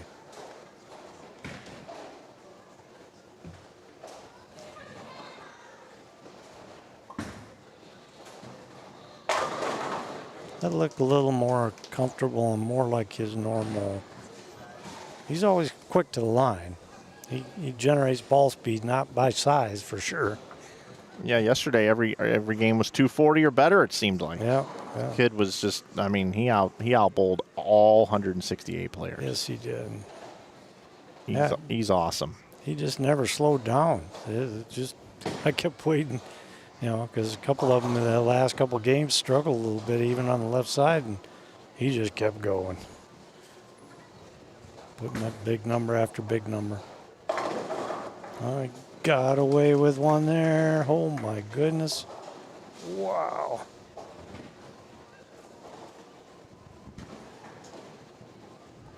Got a replay on that one. Did you see what that I did thing see did? it. You did, okay. Yeah. We'll just leave it at that. Yeah. He certainly did not like it off when he let it go. No. No. But hey, he's going to try to parlay that now. That's right. Between a couple of strikes, that thing's going to look beautiful. You're absolutely right. Let's see what Lucas does here. Is he gonna go high again, or is he gonna make the right adjustment here? He didn't get it as wide, and naturally it didn't hook. Yep, which is that's that highlight ball reaction over on the right lane now for him, which you got to clean that up. Yeah, digging a hole here.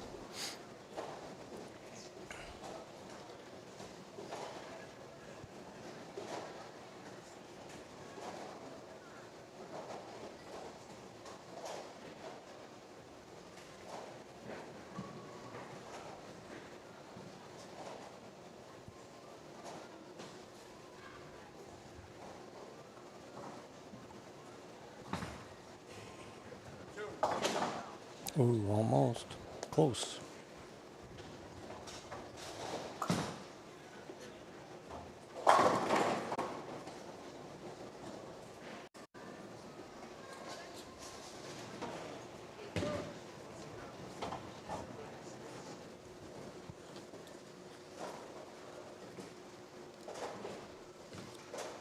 Early here in our semifinal match, stepladder finals, Mike and Joe here with you at the 2024 Ebonite Fall Classic. A couple of young lefties going at it here.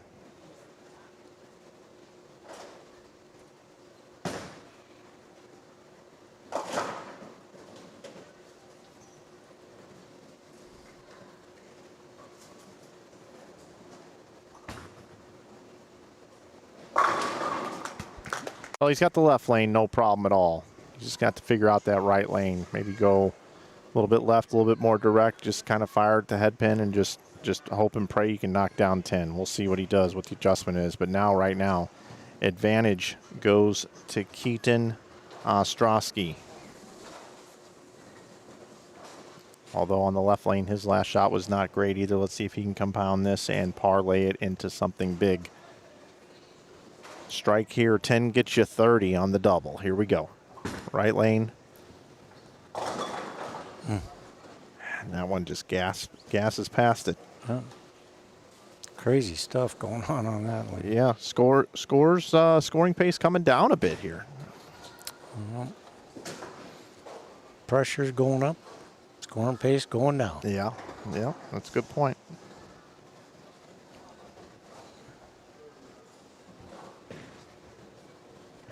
Important to cover the 9 pin. It's inserted directly behind the 3 pin here. Very nice cover. That's not an easy spare.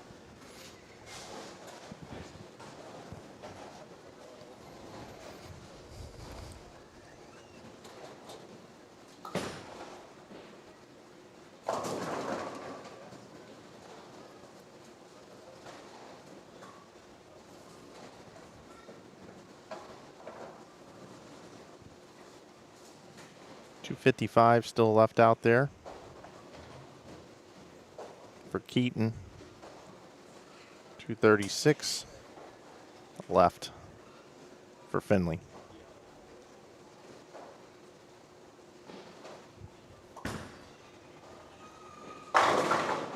There you go. That's a great shot. Slap that 4 into the 7, why don't you? Great shot. I've been rooting for this guy today because after I watched him bowl at 130, I was like, oh, man. Yeah, that was pretty impressive that he hung in there after that start. He just came down and asked me, what games do the brackets start in? Did he really? Yes. Oh, man. That's why I knew something was up Yeah, there. college kid, you know, trying to make a living, trying to do some bowling, make enough money to be able to pay for some textbooks or something. Yeah, right. Maybe take somebody out on a date and he bowls 130 and wants to know when the brackets start. He was very relieved when they told him 1, 2, 3, and 4. Ooh. Well, that was a better shot on that lane. Yeah, I mean, I like the shot a lot better. Yep. I mean, you know, Yep. it hit the 1-2, which is what you got to do.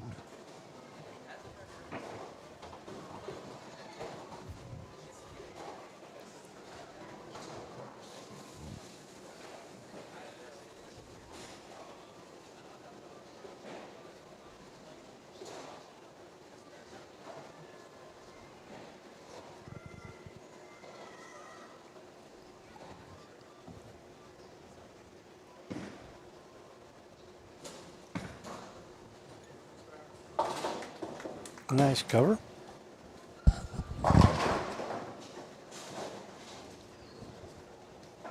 Pretty impressive to me that so many of these, as young as these guys are, and you hear all the talk about, you know, they just like to strike, they just like to strike, but they're pretty darn good spare shooters, most of them. Yep.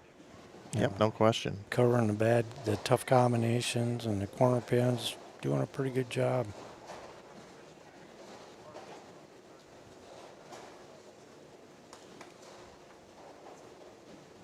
You can tell they're all well coached, that's for sure. Finley now up on the left lane.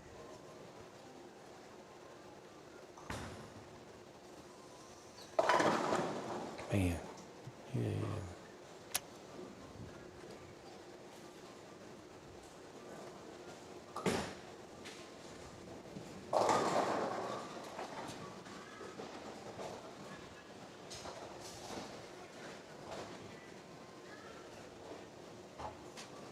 204 now the max for Finley, and that's with the conversion here.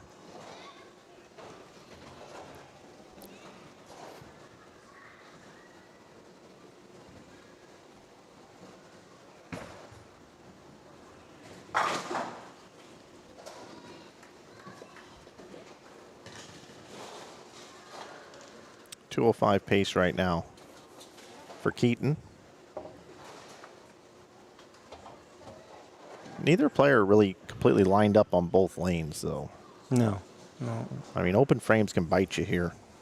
I would say this is still It's still a match. yeah, it's a closer match than what the scoreboard shows right now, Right. based off of ball reaction.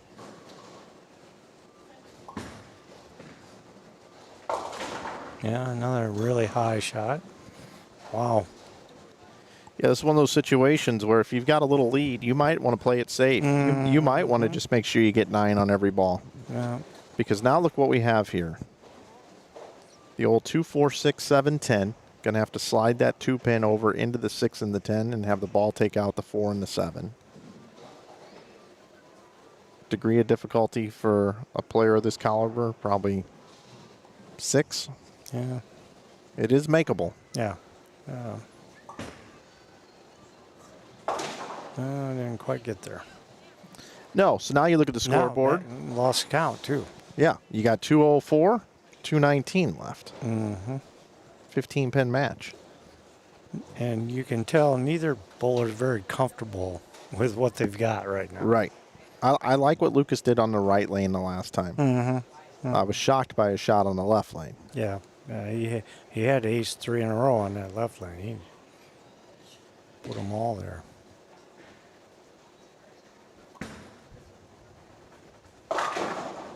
Brooklyn. Wow. Like I say, they're not. Neither one of them's very comfortable right now on on these lanes. Man.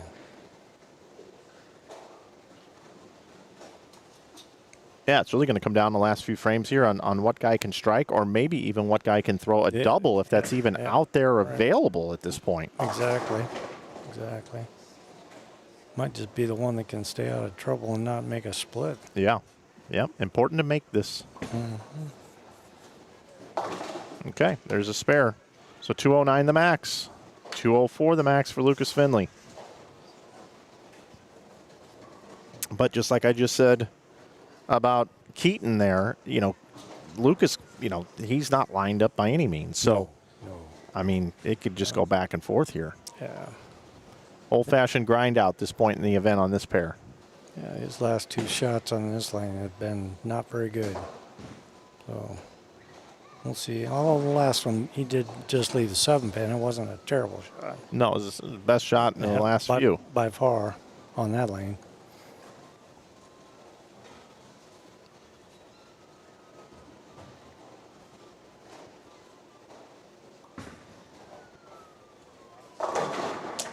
Nice one. Yep. Light mixing strike. Well, looked like he moved in just a little bit there and a pinch and just played the light mixer instead of trying to flush it. Well, that was a well-executed shot. I wanted to look at it one more time. It was perfect. He needs to keep doing that. I was trying to pick up something there in his form and mechanics.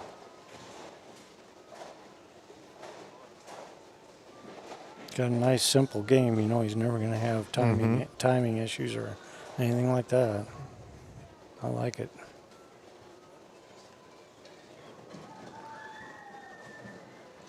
Strike here in the 9th. Put him in a good spot.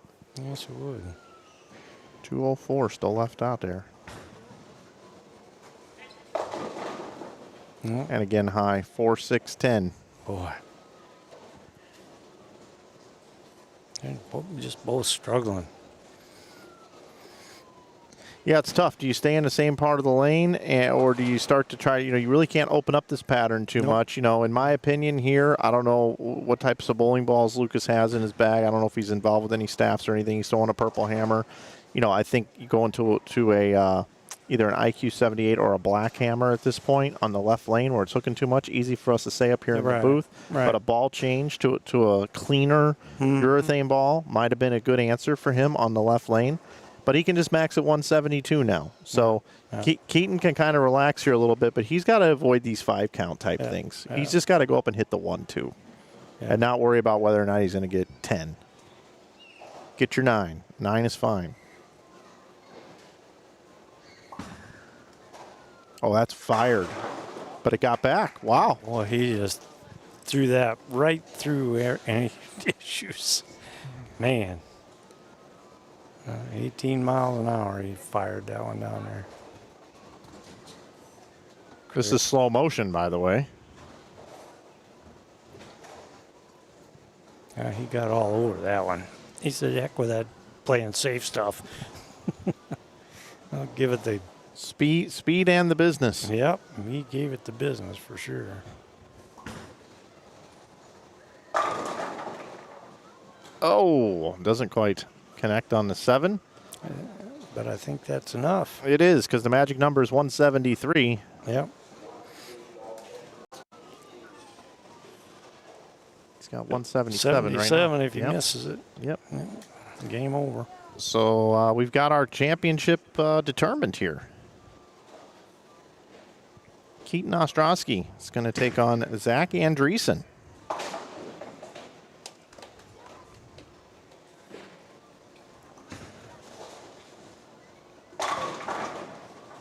Yep, and with all our crazy moving around, nobody bowled on the same pair twice.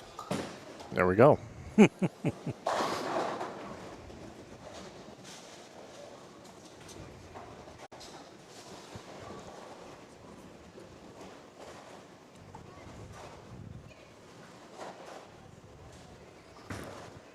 Heck, so far it's not.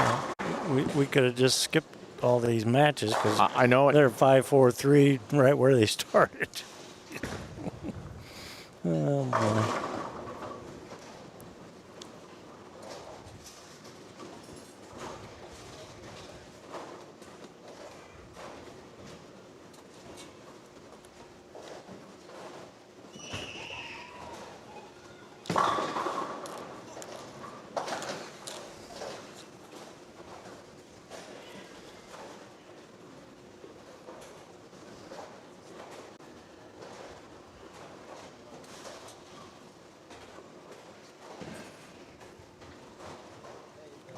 So there you have it, 188, 172. Coming up, our championship match. Zach Andreessen taking on Keaton Ostrowski. We'll have it right here for you in just a few moments right here on Inside Bowling on lanes 11 and 12. We'll see you in a moment.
Okay, everybody, here it is. 168 players shoot up here at the 2024 Ebonite Fall Classic. We are now down to our top 2 championship match here.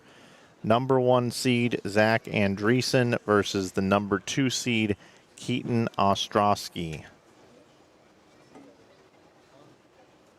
Maple Lanes, Waterloo, Iowa. Almost 4 o'clock in the afternoon here on Sunday, September the 15th, 2024. Here we go. And that's what we saw all day yesterday from young Keaton Ostrowski. Joe Engelkist joins me back here in the booth. Joe, we've got ourselves a nice final here, a righty-lefty matchup. Yeah. And Zach Andreessen is about as confident a player as you'll find. Yeah, he just carries himself like he knows he's going to strike a lot, and he does.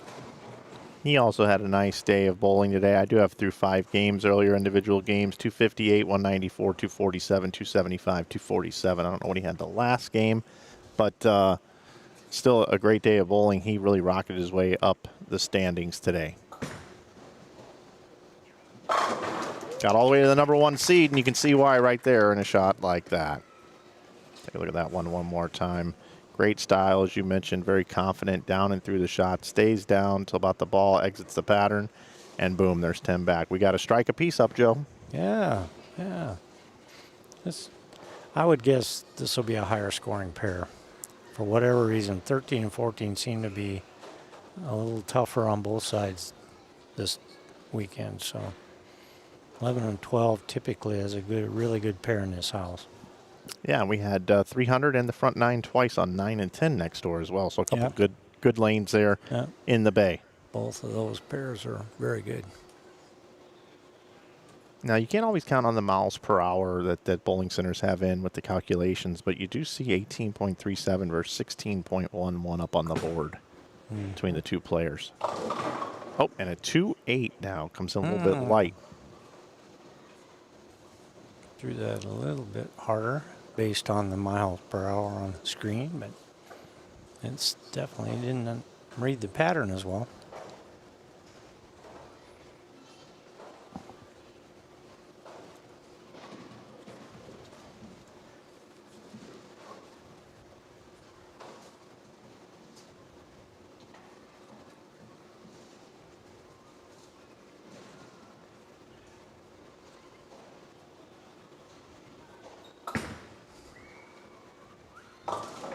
Good cover, not easy spare.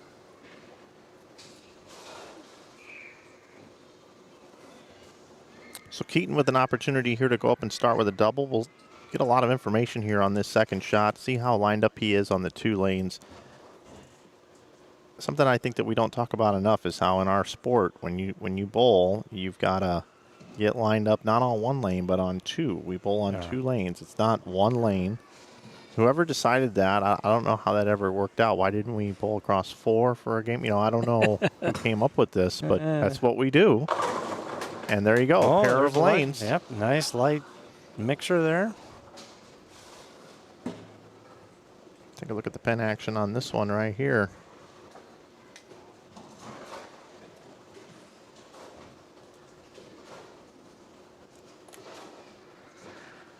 Keeps the trail leg up a little bit. Key is in bowling, no matter your style, you have to do the same thing consistently over and over. It doesn't necessarily matter exactly how you do it as long as you do it consistently. 3 steps, 4 steps, 5 steps, 6 steps, 7 steps, 8 steps, as long as you can make it. Yep. Repeat, repeat, repeat.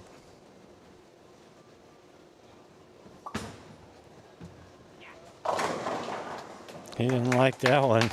He stood up on it and goes, oh, man, and it struck. Yep, how about that? Opening triple. Look at that. Zach Andreessen's got his hands full. I know there's probably a bunch of bowlers back here. If they know it, they're probably rooting for Keaton to win. He's not in the bet you win. He didn't get in it. No. Zach is. But did he know about it? Oh, I'm sure. It's on the sheet. And he just said no? Well, I don't know. He didn't sign up for it anyway. Uh-oh. That's $790. Yeah. 79 to 1. Yeah. And that If it doesn't pay out this time, it'll go to the Winter Classic event. Nice shot there from Zach. Yeah, very nice.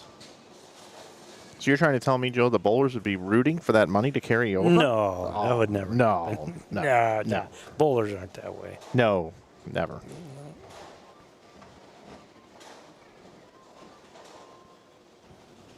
So we got 280 versus 300 max score probability here.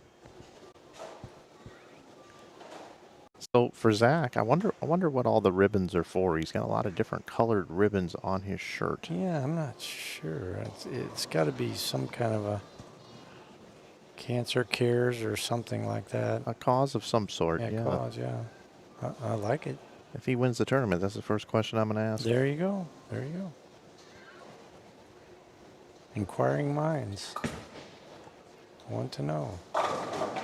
Oh, almost a lily. I mean, I don't want to say almost a lily, but the 5 was the third to last pin. Yeah, his Up ball, there. Yeah, his ball's definitely not reading the left That's a lane. terrible break. Not nearly as well as the right lane. Take a look at this right here. A lot of power. Look Oh, at yeah. this. And just waiting for it. Just delay, stop on the back end. Terrible break. Yeah. Just not getting the same. Strange. All right, well, Keaton now just needs to keep doing what he's doing. You gotta love what you see from the left lane out of Zach if you're Keaton.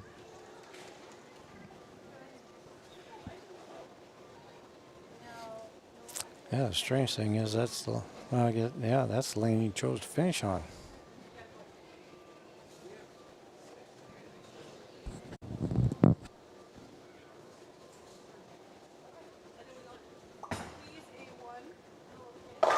That was right at target all the way.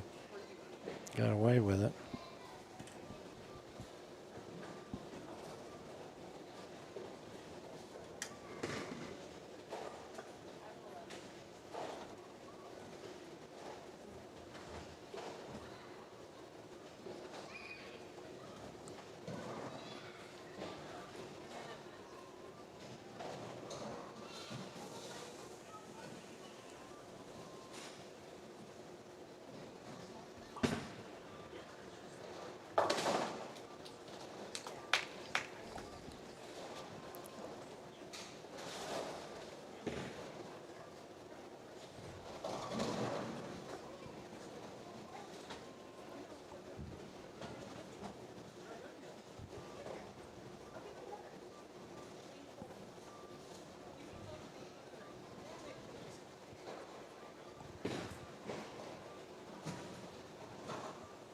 It's okay to take your time here in the championship match. Yeah, we don't have a shot clock.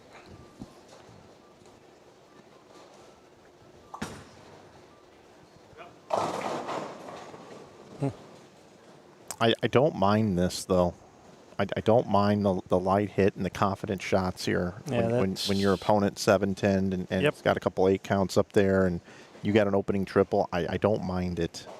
It typically leaves a lot easier spare conversion than one that goes high. Yeah, it's okay to play a little defense here Yeah. at this moment in time. We don't want to see him get 5 like we did in the last match. No.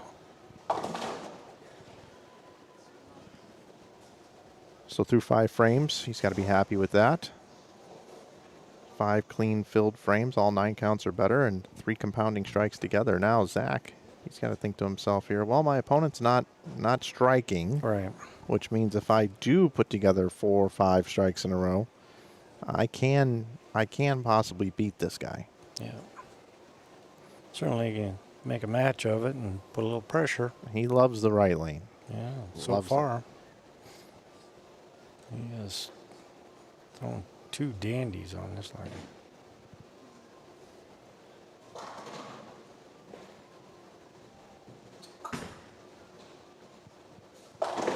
All right, trips the 4 pin. Now, left lane. What are we going to do here? Well, he's either got to slow it down and shape it just a little bit or maybe just pinch it to the right just a little bit with his feet and hope it doesn't read too early. Yeah, I think I'm moving right. I would. I think I'm lofting it a little bit, Yeah. Yeah. but I'm not throwing it harder. No. I think I'm lofting and moving right. Yeah, I like that idea. It's just the ball doesn't seem to be finishing at the pins where he's at right now, so he's got to create something a little bit to combat that. But if you throw it into the lane, it'll want to hook. Oh. So that's why I like the loft. But Yeah. we'll see what he does. He's a great player. We'll see what Yeah. he does here. Really good, really good player. That's pretty good. Well, he put it in the track and let the Yep. dog eat. And whatever he did right. A great shot.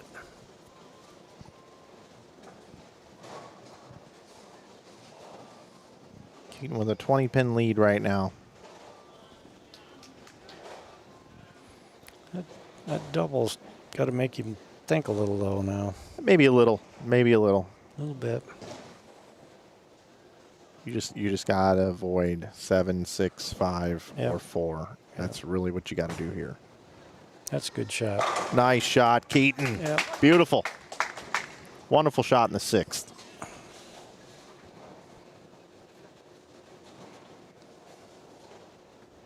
Posted it. Oh, that was beauty. That's how you throw it, Joe. Oh, yeah.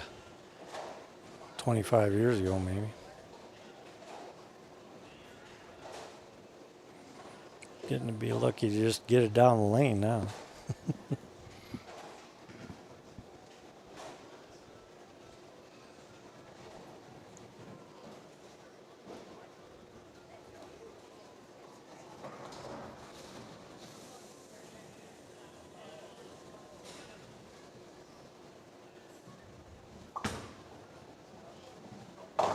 Pretty wide.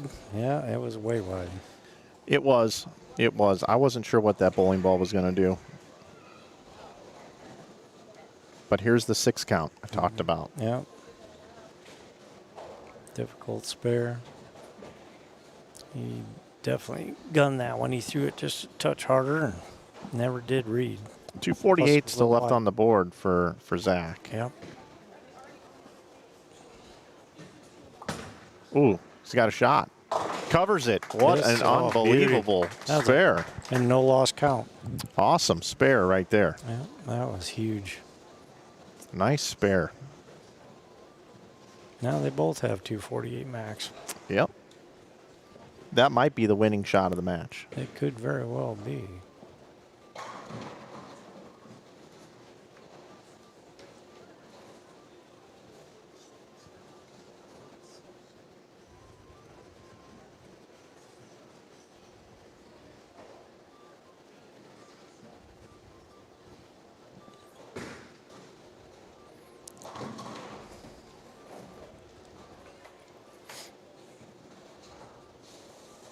This is the shot of the match so far for Zach.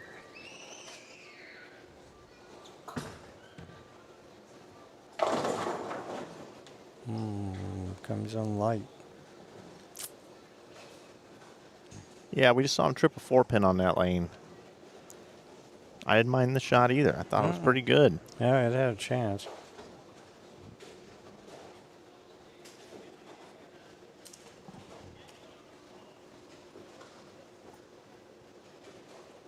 So that was a light 8-pin, huh? Mm-hmm. Okay. Thought at first it was a 2-pin, but it is it's an 8. Yeah, that wasn't that bad a shot. Nope, 227 now the max.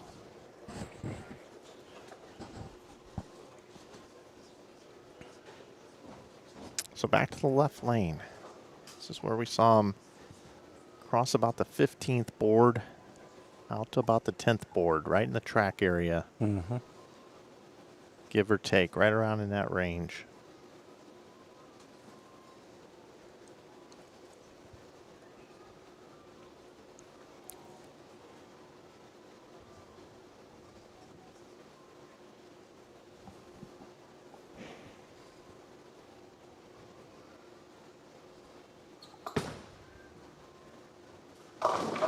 Wasn't sure if that one was going to hook. It looked like it was set down a little bit further left. Yeah. That lane definitely is touchy for him. Just a little bit further in. Look at the laydown point here. It's closer in around 20. Yeah. Got it right just a touch further because of that angle through the front and just never quite got back. 215 still out there for Zach. Needs a spare.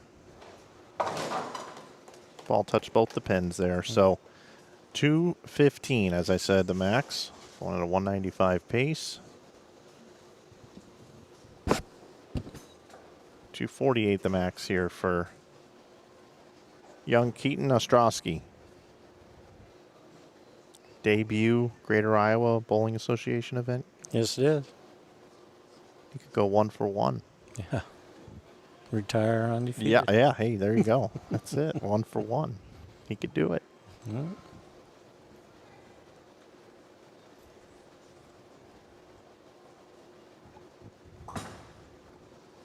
Pretty close. Ooh, 6-pin. Yep. Keep it around the pocket here. That was a good shot. It was. Just a touch slower than he had been throwing it. 3/4 tenths. Probably red hooked up just a little bit more.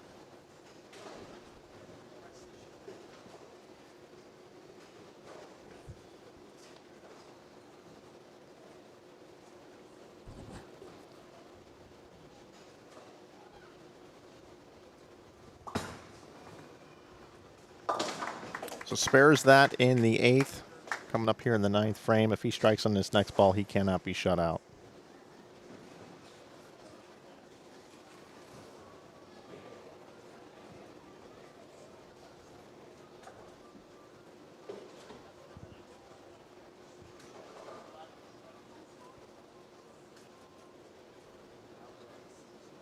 If he marks in this frame, he can't be shut out. That's right. Strike will do it, a mark will do it.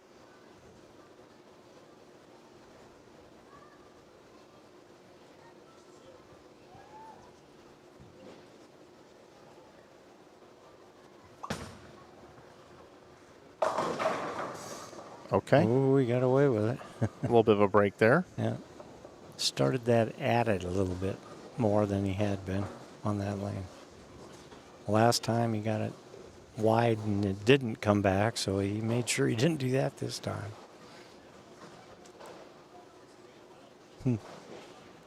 Did break up the split though. The 7-pin's no gimme either at this stage of the game, right? A lot of pressure here, money at stake, bowling on a live stream. Need to make the spare. Right on it. Yep, that's important. That's really important. So, if Keaton were to go 9 spare strike, that's 215. Yeah. And that's exactly what. Yeah, has left out there. Yep. Zach has that left, so that's our drama setup. Are you saying? Yep, possibility. Okay. That's the drama setup here. Okay. Oh, and the chicken's clucking Oh, in the I know. background. Yeah.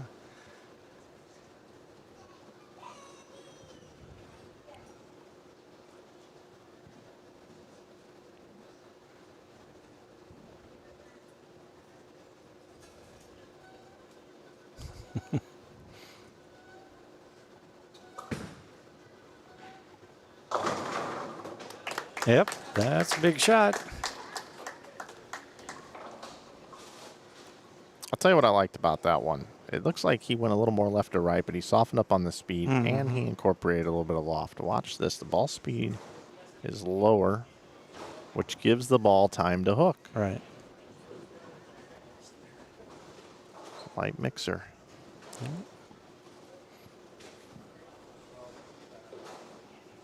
Yeah, about a half mile an hour slower than he had, and that was enough to give it time to work. See if he tries that same thing on this lane. He's got to have this one. Yeah. Must have strike.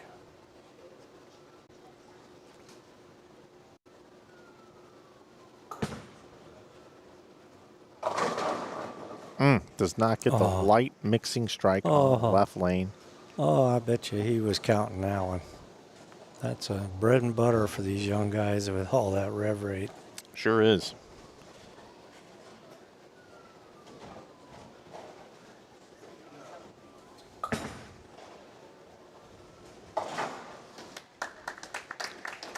Keaton's going to need 5 on his first ball, and he's going to be a champion. That's right.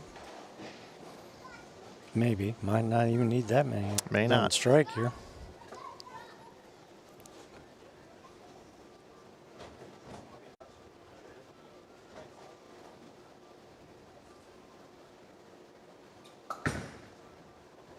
Ooh.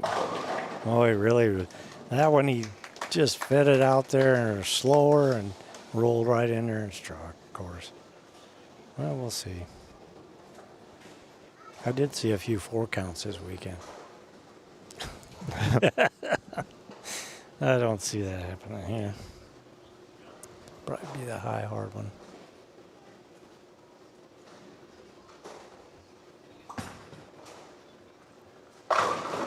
And There it is. flush strike for a winner. 2024 champion, Keaton Ostrowski. He led qualifying, came in today, had a couple of hiccups, had to win a couple matches here, but he overcomes all of it and gets his way all the way to the lead and wins this one here on Sunday. Congratulations to Keaton. Also, congratulations to Zach Andreessen for finishing second here. Zach's going to receive $2,200 for his efforts, $2,700 up top to Keaton. Joe, thanks for sitting with me. Oh, you bet. Thanks for having me. Enjoy it. Always. And congrats again on your Hall of Fame induction in the St. Louis I appreciate it. Association. That's pretty cool. Yeah, it really is. Pretty darn cool. You're too young for that, by the way. I know. Final score is 215 to 195. I'm going to grab our champion and talk to him. And Joe, thanks again. You bet.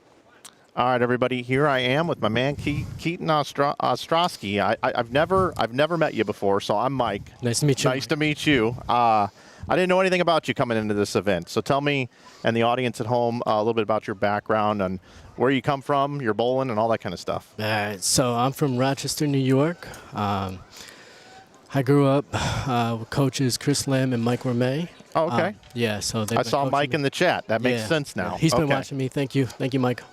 All tournament for just watching and supporting. Made Junior Team USA this year, 2024. I finished about 14th in match play for Junior Gold, so I decided to come to Mount Mercy. Big fan of the coaches and the program, and awesome teammates so far. And I'm so excited to bowl with them. And as you can see, they're all around me. So Yeah, you guys had a really nice showing here with the class you guys have coming in and everything. And I know Coach Dirks was in the chat quite a bit this weekend as well, so you got a lot of support there. yeah, thank you. I was so happy with my decision to go to Mount Mercy, and I can't wait for the upcoming season. So when it comes to just singles tournaments and winning things, obviously you have a youth career in that, but have you had any big wins yet, or is this an early event in your adult career here? This would be my first big adult win. Super grateful for it, and it was a grind. 7 games of qualifying, of course, led it, shot 300 as well.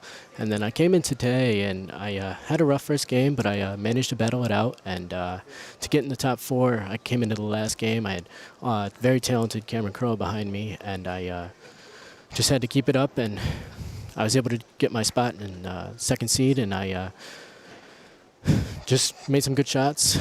And then I came into here, struggled on some pairs, but I made a way to get to a 9 and make my makeables, and then went against Zach, of course, who's awesome teammate, very talented as well. Awesome bowler throughout these events, I've noticed, and I was just able to sneak away with the win. Yeah, no, it was awesome. I watched you this morning, man, bowl 130. And, Yeah, it was challenging. I mean, this was a loaded field, 168 players, and you led everybody, right? And you did it coming off the C squad, which typically is the tougher squad to bowl in these events. And I didn't think anybody was going to catch Blake. Yeah. I didn't think anybody was going to catch him after the morning, and you did. And I got to see you come through, and I didn't know you all that well. I've seen you bowl a little bit with Team USA stuff. And then today I saw you bowl 130, and I go, you know what? I'm gonna mark this down and see how this kid responds here. You know, because you're just a kid. And I was really impressed with what you did throughout the day, and then in these 2 matches here at the end to get it done, man. This is a tough tournament to win. We've been doing this for 12 or 13 years now, and I mean the champions list. I encourage you to look over that list. It's on the link that goes to this. But you've got McNeil, you've got Stubler's won, I think, 3 times. Tom Hess has won 3 times. Casey Murphy, a lot of great champions in the past. What's it mean to be listed with those names? It's awesome. It's an incredible experience, and I'm so grateful to be in the position I am right now. That's awesome. Anybody you'd like to thank for the victory here today that have supported you? My parents who were watching, Mark and Jill Veltz, all my teammates who were here today, and that I bowled with throughout this tournament, and then my coaches, of course, Coach Cass and Coach Andy. Awesome, man. Well, hey, I hope this is the first time I see you in this booth. It starts to get contagious for some guys. Good luck to you in the collegiate season and all your other events that you bowl. Thank you so much. You earned this one, man. Congratulations. Thank you. All right, everybody. That's going to do it for my interview up here in the booth. I'm going to take it back out to the lanes, and we'll go ahead and wrap things up here from Waterloo. All right, guys. Well, I really didn't know Keaton Ostrowski all that well coming into this event, but we all got to know him, his coming out party here, and congratulations to him again. I want to thank everybody for tuning in and watching the event this weekend. Like always, we do appreciate the invite from Joe and his entire family and everybody at the Greater Iowa Bowling Association. My name is Mike Flanagan. I want to thank everybody here at Maple Lanes for hosting the event. I want to thank you guys for watching, and our next broadcast will be coming up. You can go to InsideBowling.com and go ahead and take a look at our live stream upcoming schedule, and you'll see that it is the Nightmare Doubles coming up next month. Looking forward to going and doing that one with the folks down there in Memphis. All right, once again, for everybody here, I want to thank you guys for tuning in. We'll see you on our next broadcast. Make sure you head over to InsideBowling.com. Check out our merch, 15% off with coupon code YouTube. And, of course, support our sponsors that are all listed in the description of this video. It's been a great weekend of bowling here. We can't wait to see you in February up here from Waterloo. We'll be at Cadillac XBC. And until our next broadcast, my name is Mike Flanagan one more time. Have a great day, everybody. Be safe out there.